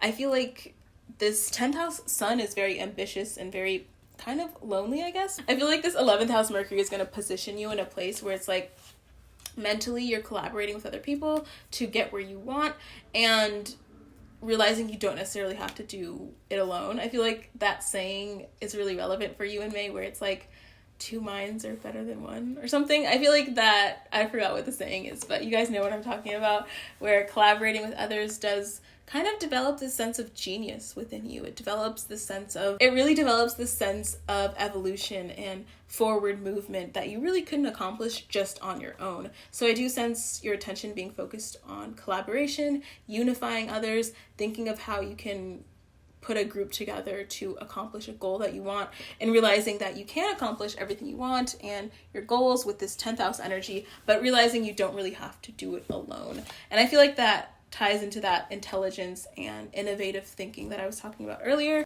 doing things in an innovative way and mentally thinking outside of the box by collaborating with like-minded individuals. Okay, so let's talk about the third A, which is action. Now, this is a really important aspect of your month in May. And how can we see action in our birth charts? We can look at Mars. So Mars is actually moving into your 8th house in May, and I believe it's moving there on like May 11th. I have to check the date. I'll put it on the screen probably. So Mars is going to be sitting in your 8th house for the bulk of May. You're really going to feel that 8th house Mars energy. Your Sun and Mercury is over here, and then Mars is here. So this is such powerful energy for you, Leo. Like I said, Mars is this planet of action. It's the planet of motivation. It's the planet of getting things done. And I actually feel like Mars is pretty strong in the 8th house because Mars wants to get things done, and the 8th house is all about the sense of being focused and achieving things over a long-term, I guess, stretch of time. And so the 8th house is ultimately about transformation too. So when we think about the concept of motivation, when we think about Mars and taking action towards things, you are really motivated towards transformation and really motivated towards transforming your life. And this is very powerful energy just because it represents you taking action in a very focused way. This entire chart for the month of May is very focused energy. This is like no BS type of energy. The 10th house is like no BS type of energy. 8th house is like no BS type of energy. So I feel like you're not really going to be focused too much on distraction and being too focused on things that don't really matter or things that are frivolous. You're really focused on this bigger expanded picture and how to get there. And Mars is really helping you out in May because it's really motivating you to focus and concentrate on those goals. The 8th house is kind of like a deadly house because once you activate that 8th house energy of being very focused, you don't stop. 8th house energy, it's like it accomplishes what it wants without fail. It really wants to accomplish what it wants without distractions and really at all costs accomplish the goal that it has in mind. So from this action perspective, I do see you being very motivated to be very focused, very concentrated, and very ambitious overall. I think that's the key word with 8th house Mars energy. It's like ambition times 10. And also some keywords with this 8th house Mars transit that you're going to go through is the sense of precision. That's like the word that, oh my God, that's the word that really epitomizes this 8th house Mars transit is precision. Not just doing things because it's like, okay, I'm going to do this, I'm going to eventually accomplish it. It's really having powerful, specific intention and precisely accomplishing your goal. Not just accomplishing half of it or doing it halfway or surface level. You're really accomplishing your specific vision. And I know you Leos have a specific vision in mind because we talked about that last month, and you're going to accomplish it at all costs. And so we can't talk about the month of May without talking about your love life. And so Venus is going retrograde in May, and that's really going to have a huge impact on the collective and really impact your love life, Leo, in a very specific way. And we're going to talk about that in my next video. So if you guys want to find out how your love life will be affected in May, stay tuned for my next video, which I'll be posting in a couple days. So make sure you're subscribed, post notifications on so you guys don't miss it. And then also in the meantime, you guys can follow me on Instagram where I will post your tarot card of the month and post updates throughout the month of May about your month and like, I guess, future events. So I will see you Leos in my next video so we can talk about your love life, relationships, and how that Venus in retrograde will affect you personally. Okay, hey Cancer, so we're going to talk about the month of May and how it's going to impact you. Now, the month of May is jam-packed with a bunch of astrological events, and we're going to talk about how those events really influence your life on a regular basis. And I actually posted the calendar calendar of those events in the beginning of this video. So at the first timestamps, you guys will see the actual dates and stuff and it laid out on a calendar if you guys want to check that and screenshot it. So let's get into the month of May for Cancer. So what we're going to do is break down the month of May for you, and we're going to use the 3 A's to break it down. So we're going to talk about your awareness in May, as well as your attention, where your attention will be focused. And we're going to talk about your action in May and what actions you're going to take and what you're physically going to do and be motivated to do in May. Okay, so let's start with your awareness and where your awareness will be really focused in May. Now, obviously in May, I think the quarantine is still going on. So your awareness, we're going to see it more so from this emotional and spiritual perspective. Since life still doesn't have that sense of normalcy, we're going to see kind of like your spiritual state and energetic state in May with your awareness. So the way we see awareness in your chart is with the sun. So the sun is actually sitting in your 11th house for the bulk of May. And I actually drew your birth chart so we can get a good visual of your chart during the month of May. So the sun's going to be in your 11th house. So the sun's going to be right here, as you guys can see.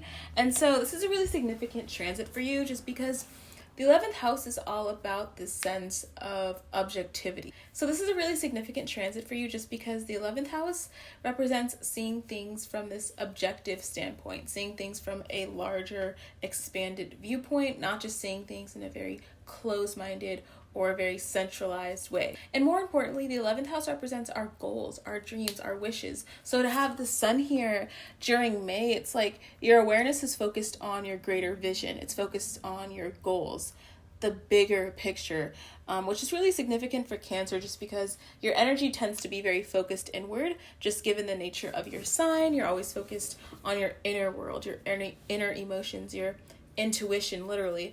So 11th house is kind of the opposite of that. And if we look at the chart, the 11th house is like almost opposite. It's not opposite the 4th house literally, but it's kind of opposite that 4th house energy that is very focused inward, and 4th house is represented by Cancer.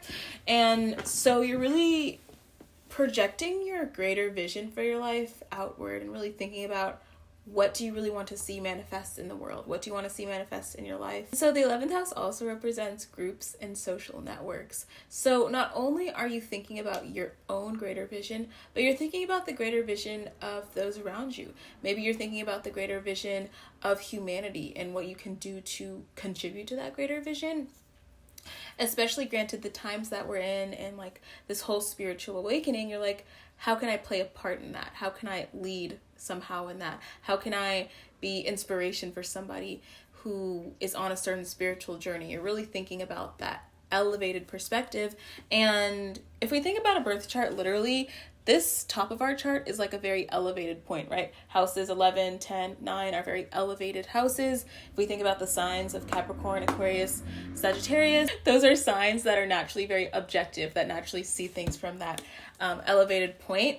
And so instead of being very focused inward, like I said, being in this very, personal, how this affects me, kind of isolated dynamic, you're more so focused on that outward expanding dynamic and really having this kind of perspective on the world as a large and how you contribute to that on a personal level. So ultimately with this 11th house transit for you, Cancer, I feel like you're really focused on actualizing your goals, and not just mundane goals, not just goals that are purely based in physical desire, but really based in this sense of legacy, this sense of greater vision, this sense of something you've always imagined and something that you've always wanted for your life in a metaphorical sense, not necessarily just material sense.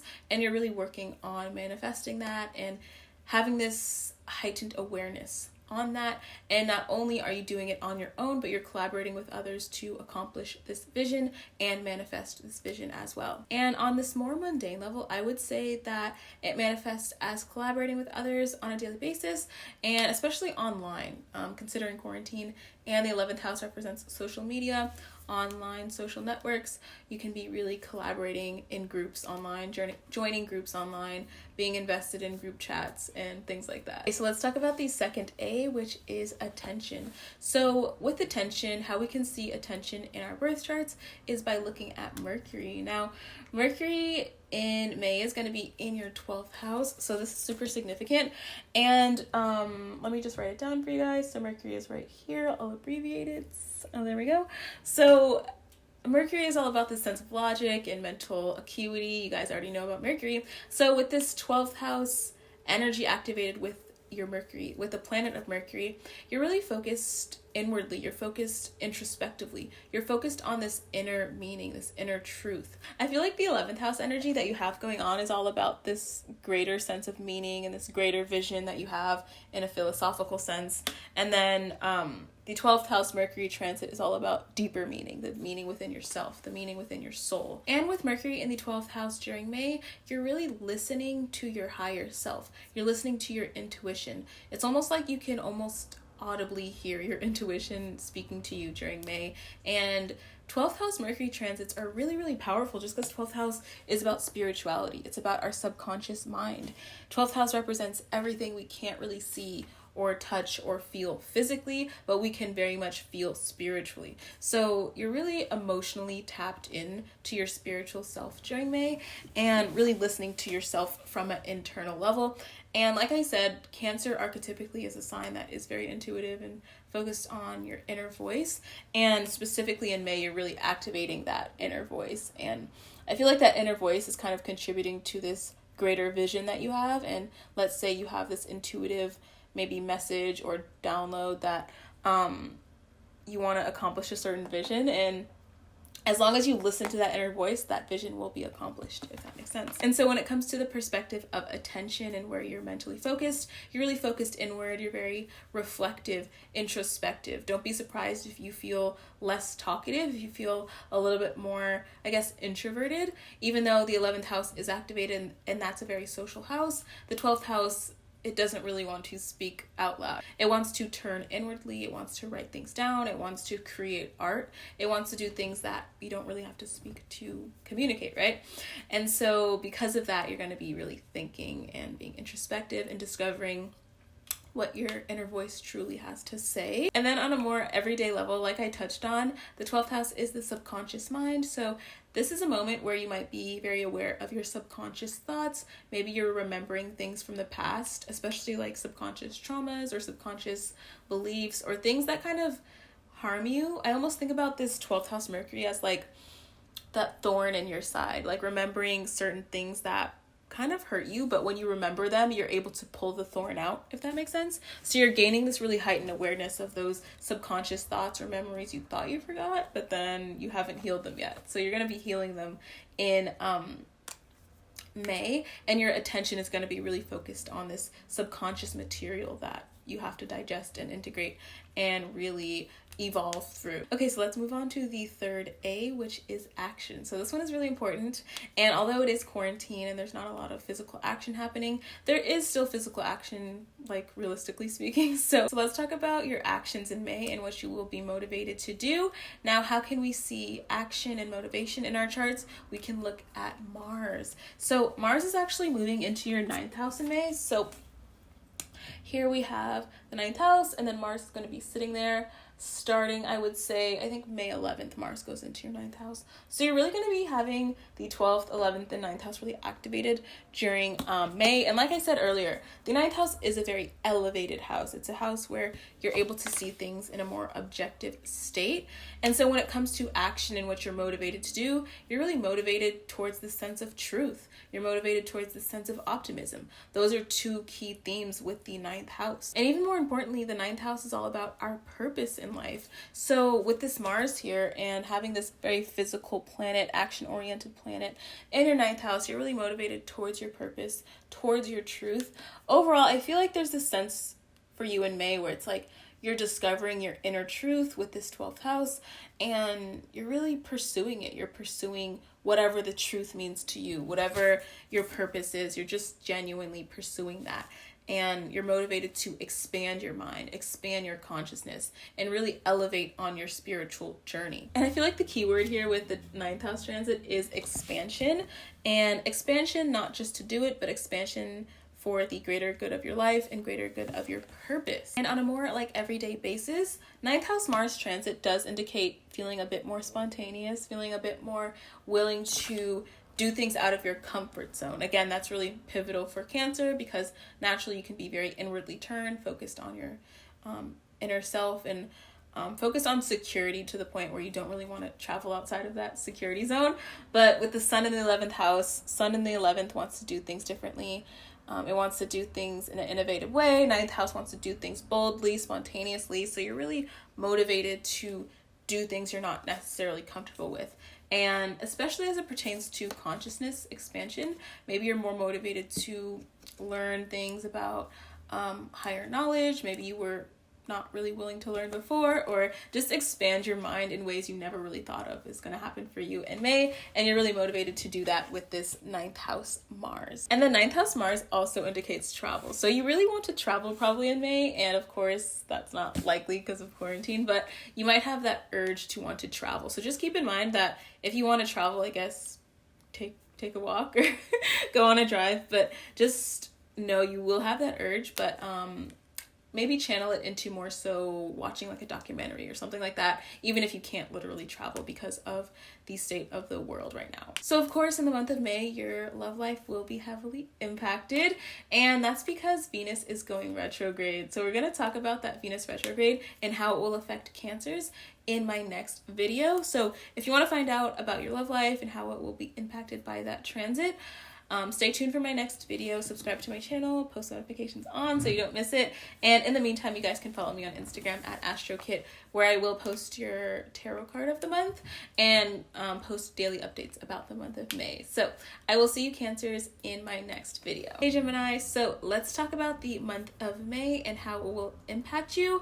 Now, the month of May is jam-packed with a bunch of astrological events, and I lay out the calendar for those events in the beginning of this video, so you guys can check out the first timestamp for the specific dates of all the things happening in May. And now we're going to talk about how that is relevant to you, Gemini. So let's get started. Now we're going to break this down. We're going to break down the month of May for you with the 3 A's. So we're going to talk about your awareness in May, where your awareness is focused in a spiritual sense, energetic sense, emotional sense. And then we're going to talk about your attention, the second one, and really talk about where your attention is focused in May, where your mind is focused, what kind of things are consuming your mind on an everyday basis. And then we're going to talk about your actions. So we're going to talk about what actions you're taking in May and what you're really motivated to do in May. Okay, so the first A is awareness. So how can we see awareness in our charts? We can look at the sun. So for you, Gemini, the sun is actually sitting in your 12th house for the bulk of the month before Gemini season. So the sun is actually sitting right here. And as you guys can see, I have your birth chart, Geminis, and we're going to be visualizing your chart for the month of May and really seeing how the planets are kind of laying out in your life. Okay, so right away with a 12th house transit, your awareness is really focused inward. This is a very introspective month for you, a very reflection-based month for you. 12th house is literally the house of isolation. So this could be a time where you're really isolating yourself. Obviously, we're already kind of isolated. So the month of May might feel kind of normal already to you since we've already been isolating and social distancing and things like that. But specifically for you on a mental level, you're really diving deep into your spiritual self. Maybe you're really reflecting on kind of like your shadow self. I feel like the 12th house represents our shadow self, and when we have the sun there, it really brings this almost heightened awareness to our shadow self and things we don't address about ourselves on a regular basis. Maybe I feel like with Gemini, you're always busy and chatting, and you're always kind of doing things, but with a 12th house transit, it really forces us to sit down and really just like look at ourselves in a true and genuine sense and not be too distracted. I know with Gemini energy, archetypically, it can be very distracted oriented energy. And however, in May, I sense you're going to be more focused on your inner growth, your inner development, and really this spiritual shadow side of yourself rather than the external things around you. And so I will say the sun sits in your 12th house for the bulk of May until May 20th, and then the sun goes into Gemini, which is a whole different story. But they always say in astrology that the month before your birthday is the most transformative, it is the most pivotal and life-changing. So you're going through a lot of life changes in May, and we can see that with the 12th house energy, where it really kind of changes the perspective of ourselves from the inside out and really helps us gain a better perspective of ourselves and realize who we truly are. The 12th house is a really important house in astrology, and you're really going to feel that important shift in yourself during May, right before your birthday, in Gemini season. Okay, so let's move on to the second A, which is attention. So how can we see attention in our birth charts? We can see it through Mercury. So Mercury is actually moving into your first house in May, which is really, really pivotal. So let's write it down. So here's your chart again. Mercury is going to be right here. Let's abbreviate it. So it's going to be right there. And this is very, very pivotal energy for Gemini just because you're ruled by Mercury. And Mercury in the first house energy really represents being very intellectual and being very stimulated mentally. This is a month for you where it's like you're getting new ideas, you want to talk to people, you want to channel this message, you want to do so much mentally. It's a very busy, I would say it's a very busy energy for you just because I think Mercury is shifting into Gemini. So this is kind of like peak mental energy for you where you are receiving a lot of ideas, downloads, maybe you want to communicate more, be more chatty than usual. Even though you are very introspective and inwardly turned, I can imagine on a regular basis, your attention is more so focused on expression of ideas. Maybe you're doing things literally like writing, speaking, talking to your friends. You're going to feel very chatty and very mentally stimulated. I would say this can also manifest almost as being a little bit scatterbrained and feeling a little bit confused and distracted. So I feel like you are feeling that kind of challenge and tension between the 12th and the first house, where the 12th house wants to be kind of quiet, inwardly turned, not really talk to people, but the first house Mercury transit is like, I want to talk, I want to do this, I want to think, I want to write, I want to draw.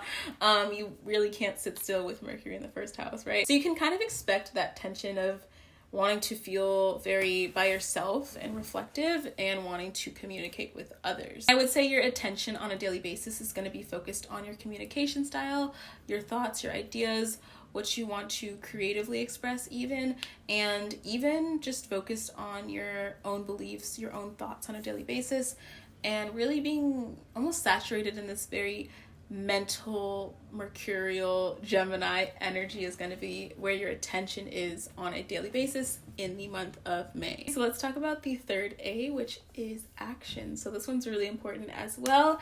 And how can we see action in your birth chart? We can look at Mars, of course. So Mars is moving into your 10th house, which is a really important transit for you. And so Mars is sitting all the way up here, as you guys can see. My handwriting. Mars is going to be all the way at the top of your birth chart, so that's really significant. And 10th house is all about the future. It's about achievement. It's about career. So when it comes to Mars, it really represents the sense of action and ambition and willpower. So you're going to be really motivated to take action towards your goals, towards your achievements, towards achieving things for the long term. Mars being in the 10th house is a really, really strong placement naturally, and it's a really strong transit because it gives you the motivation to really accomplish your long-term goals. It's not just very flighty or distracted energy. It's energy that is very committed, very grounded, and very purpose driven. And like I said, the month of May for you is really important because it's the month pretty much before your birthday if you're a June Gemini, and the month before your birthday is usually the most pivotal. So I can sense a lot of transformation within yourself happening, a lot of introspection, right? 12th house transit. And then this 10th house Mars is motivating you to create a new life for yourself, or create a new version of yourself, or create a new vision for yourself. There is some goal you really want to manifest, and that 10th house Mars is really going to help you and push you to accomplish it by any means possible. And I will say, when it comes to Mars and motivation, I feel like this 10th house Mars transit is really motivating you to accomplish things that are future oriented, if that makes sense. So accomplish your future plans, your future goals. It's not just about right at this moment. It's not just about May or June. It's really about the future for you, and you're really motivated towards this future vision that you have, and you're really dedicated to accomplishing that some way, somehow. Even if it is just step by step, you are really enacting that strategy needed to accomplish said goals. So of course, we can't talk about all of this without talking about your love life. So when it comes to your love life in May, the biggest event that's happening that will affect a lot of people's love lives is that Venus is going retrograde. So that holds a huge impact on your chart. And we're going to talk about how that impacts your love life, your relationships, your romantic life in my next video. So the part 2 of this video is going to be your love prediction, and we're going to find out what's happening in your love life in May based on that Venus retrograde, which is a really big event. So you want to stay tuned for that video. Make sure you're subscribed so you don't miss it. In the meantime, you guys can follow me on Instagram at Astrokit, where I will post your tarot card of the month and post daily updates throughout the month of May about the events that are happening during that month. So I will see you Geminis in my next video. Okay, hey Taurus. So let's talk about the month of May for you and how the astrological events happening in May will influence your life. Now, I will say that May is jam-packed with a bunch of astrological events, and I lay out the calendar of those specific events in the beginning timestamp of this video, so you guys can go back and screenshot that if you want to know the specific dates of what's happening. So we're going to talk about how those things are relevant for you, Taurus. And of course, it is Taurus season, so happy birthday if your birthday's coming up or if it already passed. So now what we're going to do is break down the month of May for you with the 3 A's. So what I've been doing is this thing called like a triple A check. And so what we're going to do is talk about your awareness in May. So where your awareness will be, where you will be focused on energetically, spiritually, and emotionally. And then we're going to talk about your attention. So where your attention will be focused in May on a mental level, where your mind will be, what your mind will be consumed with in May on a regular basis. And then we're going to talk about your actions in May. So what actions you will be taking and really where you will be the most motivated. So we're going to get to the bottom of those things. So let's start with your awareness and where it will be in May. So awareness is really important, of course. And how can we see awareness in a birth chart is through the sun. So the sun is actually going to be sitting in your first house in May. So I actually drew your birth chart. Here it is. And here we go, Taurus. And so the sun is going to be sitting right here. So as you guys can see, that's the first house. And so this is a really pivotal month for you just because it is Taurus season. So first house is representative of ourselves. It's representative of our identity, who we are, our physical body. It's all about the sense of self-identity. And so you're really going to be focused on that in May, and specifically focused on yourself and how you project yourself into the world. And you're going to have almost like a heightened awareness on your own identity and how you portray that to other people. This is also a very, I would say an optimistic transit, just because sun is kind of about expansion and self-worth and self kind of projection. So you're going to be feeling a lot more optimistic, a lot more self-confident. It's almost like all eyes on Taurus, right, in the first house, with sun in the first house transit. And I would say overall it is a pretty good transit for you. I will say the keywords for you with this sun in the first house transit, it's all about confidence. It's all about the sense of pride as well, taking pride in yourself, being someone who stands up for themselves, who stands up for their own ideas, who expresses their own creativity. It's all about the sense of self, but in kind of like a good way, not really like a selfish or egotistical way. It's more so in this kind of proud, regal, brighter octave of the sun. And also with the sun in the first house, you can expect a lot of attention to be on you. The sun does rule attention. It rules fame in astrology. So maybe you have more attention, especially online, since we are still technically quarantining and social distancing. So maybe you might not receive a lot of attention in public because you're maybe not going in public, but maybe online, maybe with your neighbors, maybe with people in your family, things like that. Just having a lot of attention focused on you and kind of enjoying the attention that you do receive. On a more so mundane level, you could be kind of dolling yourself up more. Maybe you're getting dressed up just to be at home. The first house does rule appearance as well. So having this powerful planet in the house of appearance, maybe you are focused on your appearance on some level. Maybe you're changing your appearance. Either way, you're really focused on yourself, your appearance, and your identity overall, with this Sun in the first house transit representing the awareness aspect of your life.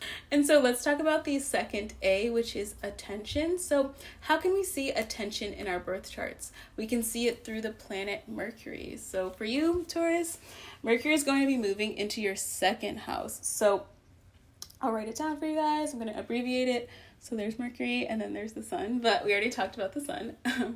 So we're going to talk about Mercury. And so Mercury in the second house is a really important transit. It really represents this sense of paying attention to detail. I can imagine that Mercury in the second house transit energy is very familiar to Taurus, just because the second house is naturally ruled by Taurus. And so you're somebody who naturally pays attention to detail. You're somebody who is very logical, very grounded. And that's what this second house Mercury really brings up for you during the month of May. It's really about the sense of being grounded, being logical, and taking your time with things. Honestly, Taurus is known for that. And Mercury and your attention, it's like you want to take your time with thinking. You want to take your time with making decisions. You want to take your time with speaking even, or communicating. This is a time where you're really just like thinking about things before you do them, being very precise about what you say before you say it, and really being grounded in your speech and your thought process. So this is very familiar energy to you. I feel like that's nothing new for Taurus. When it comes to attention, really expect to be focused more so on the thought process and logic process, and really taking your time when deciding things and creating certain things or manifesting ideas. You're really going to be taking your time mentally on a daily basis to decide things and communicate as well. And of course, we can't talk about the second house without bringing up money. So second house is the house that represents money as well. So this could be a time where you're focused on your finances. And of course, Taurus is known for that. So it's not really new energy for you, but maybe you're focused on strategizing certain things or writing out a financial budget. I can see this manifesting as that exact activity for you. Maybe you're manifesting some sort of financial foundation, especially given quarantine and stuff. I could see a lot of Taurus maybe planning out your financial year ahead, just because this kind of throws things off, right? So maybe you're planning up until December, or maybe next year or a year from now, your financial plan.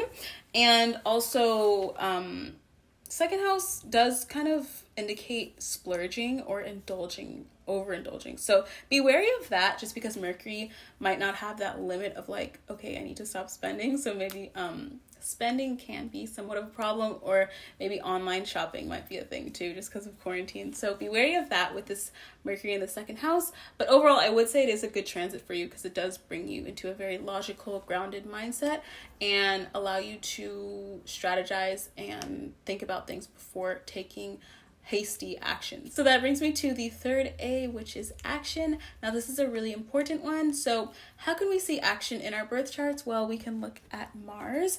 So Mars is moving into your 11th house, Taurus. So this is a really important transit for you.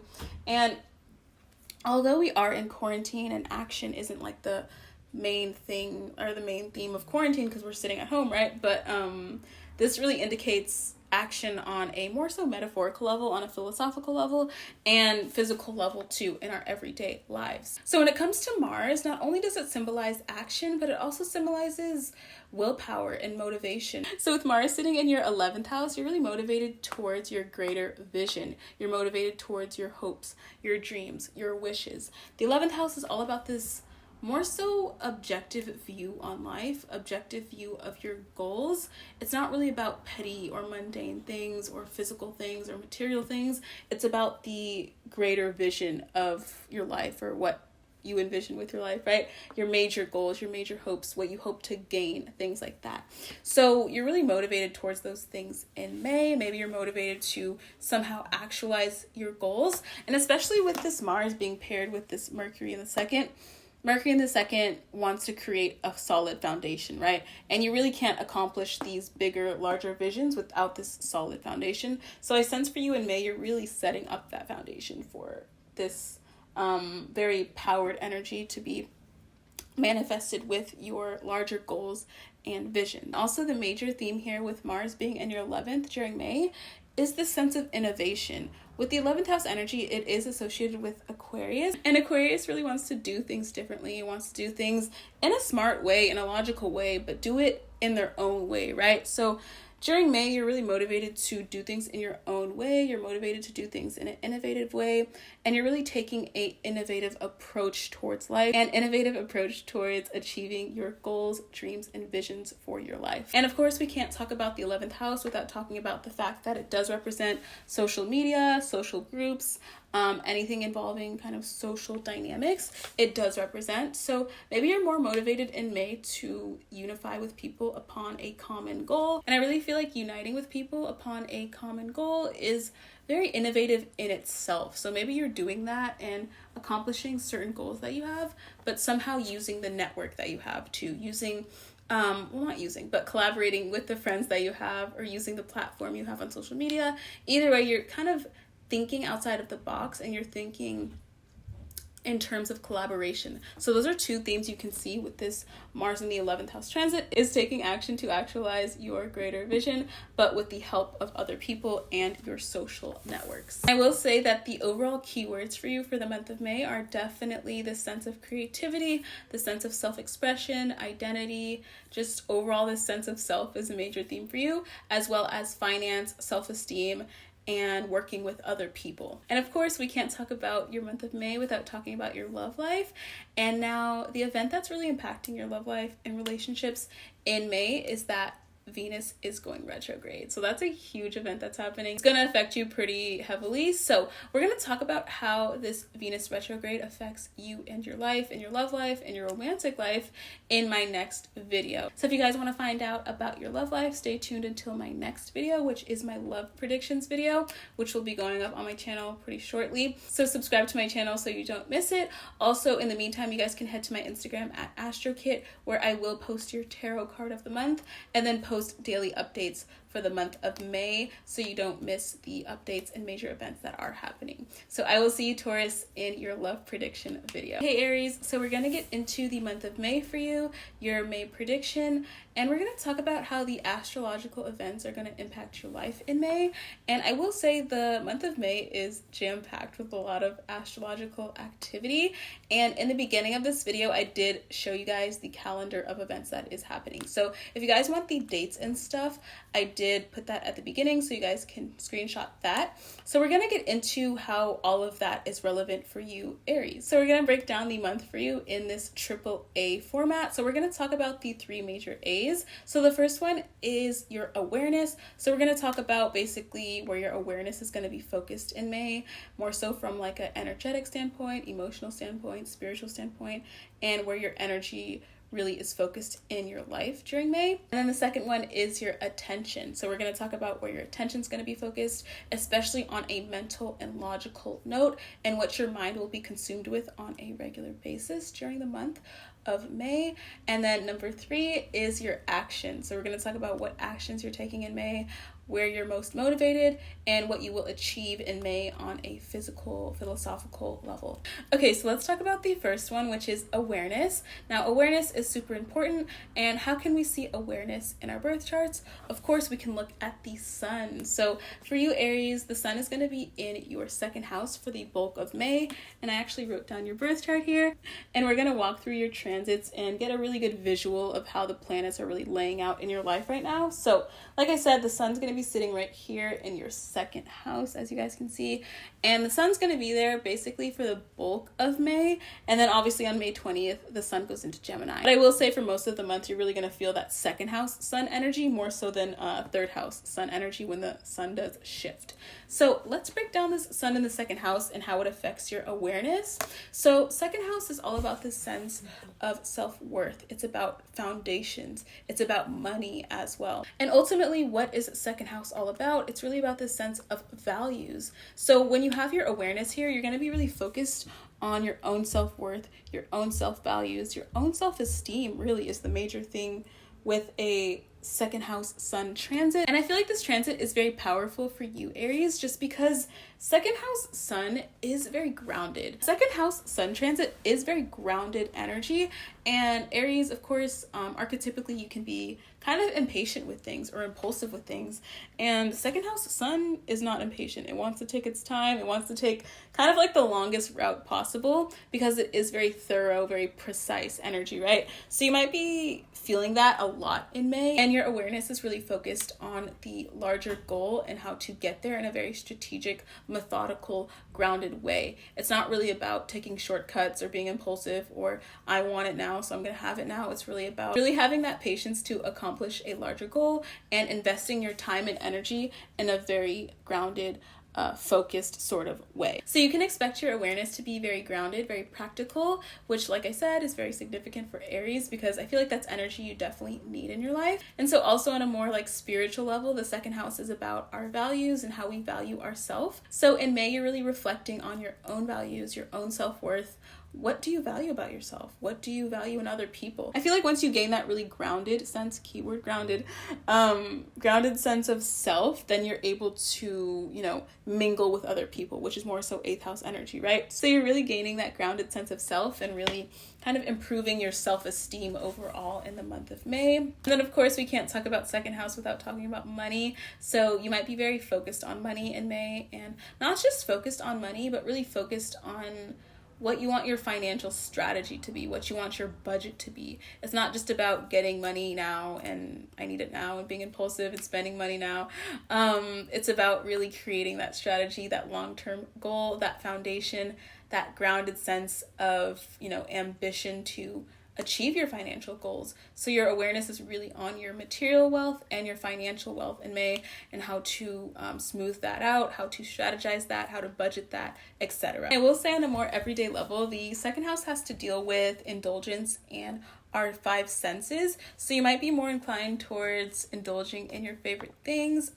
Hopefully you don't overindulge, right? But expect to want to indulge in things you like to eat, things you like to, smell, things you like to do with your body, maybe dance, yoga. Either way, you're really focused on grounding yourself and your physical body in the month of May. Okay, so let's move on to the second A, which is attention. So this one is really important and really rules over what you focus on an every single day basis. And how can we see attention in your chart? Of course, we can look at Mercury. So Mercury is moving into your 3rd house in May. So Mercury is going to be sitting right here. You guys can see it's right here, and Mercury is moving into your 3rd house on May 11th, I believe. And right now, as you guys watch this, it's probably like in your 2nd house, like right there, but it's moving to your 3rd house in May. So you're really going to feel that 3rd house Mercury energy. And I will say that energy is very busy. The 3rd house is all about communication, and the 3rd house is naturally kind of ruled by Gemini, so Mercury is kind of comfortable in the 3rd house. And I can imagine for you, it's a month where you're feeling very inspired to communicate, very inspired to actualize your creative ideas, inspired to collaborate with others on a mental, logical level. I will emphasize that this is very distracted energy. It's very busybody energy, like the kind of energy where it's like your mind can't sit still. So expect your mind to be very busy in May, and be careful though, because it's like you don't want to be too distracted and too kind of, scatterbrained, because you still want to feel a little bit grounded with this sun in the 2nd house. So you really might feel that tension of wanting to be very grounded and think things through like we talked about, but Mercury in the 3rd house kind of wants to do things more so, I wouldn't say impulsively, but more so do everything at once. It wants to accomplish this and that and think about this and talk to this person. So you can feel that tension of wanting to feel kind of stable, but then you're mentally kind of wanting to do more than that. So it's like your body is very grounded, but your mind is really busy during May. And I can sense too that your attention is really focused on initiating new tasks. Maybe it's really focused on communicating with others.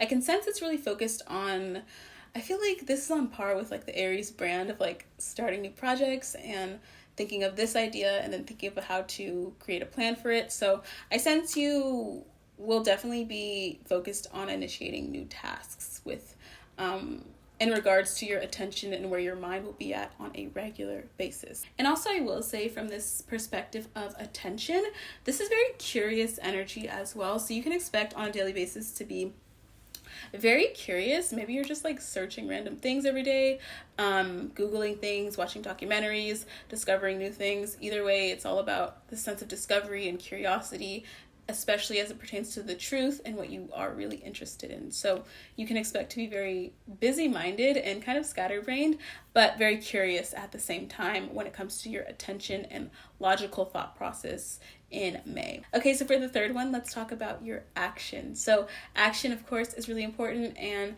how can we see action in a birth chart? Well, we can look at Mars, of course.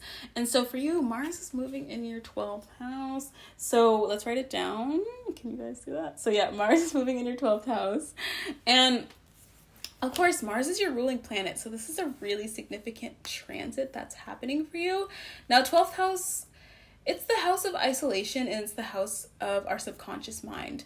And Mars is the planet of action. It's the planet of motivation. Mars, as you probably know very well, wants to do things. It wants to accomplish things. It wants to go, go, go. It wants to physically experience, right? And so Mars sitting in the 12th house, I will say, it's like, Mars is not really comfortable in the 12th house because, like I said, Mars wants to do things, 12th house wants to be still. So you can really feel that kind of stalling sort of energy or conflicting energy of wanting to do things and be very active, especially mentally, right? Because you are having this Mercury, right, in the 3rd house and being very busy in your everyday life.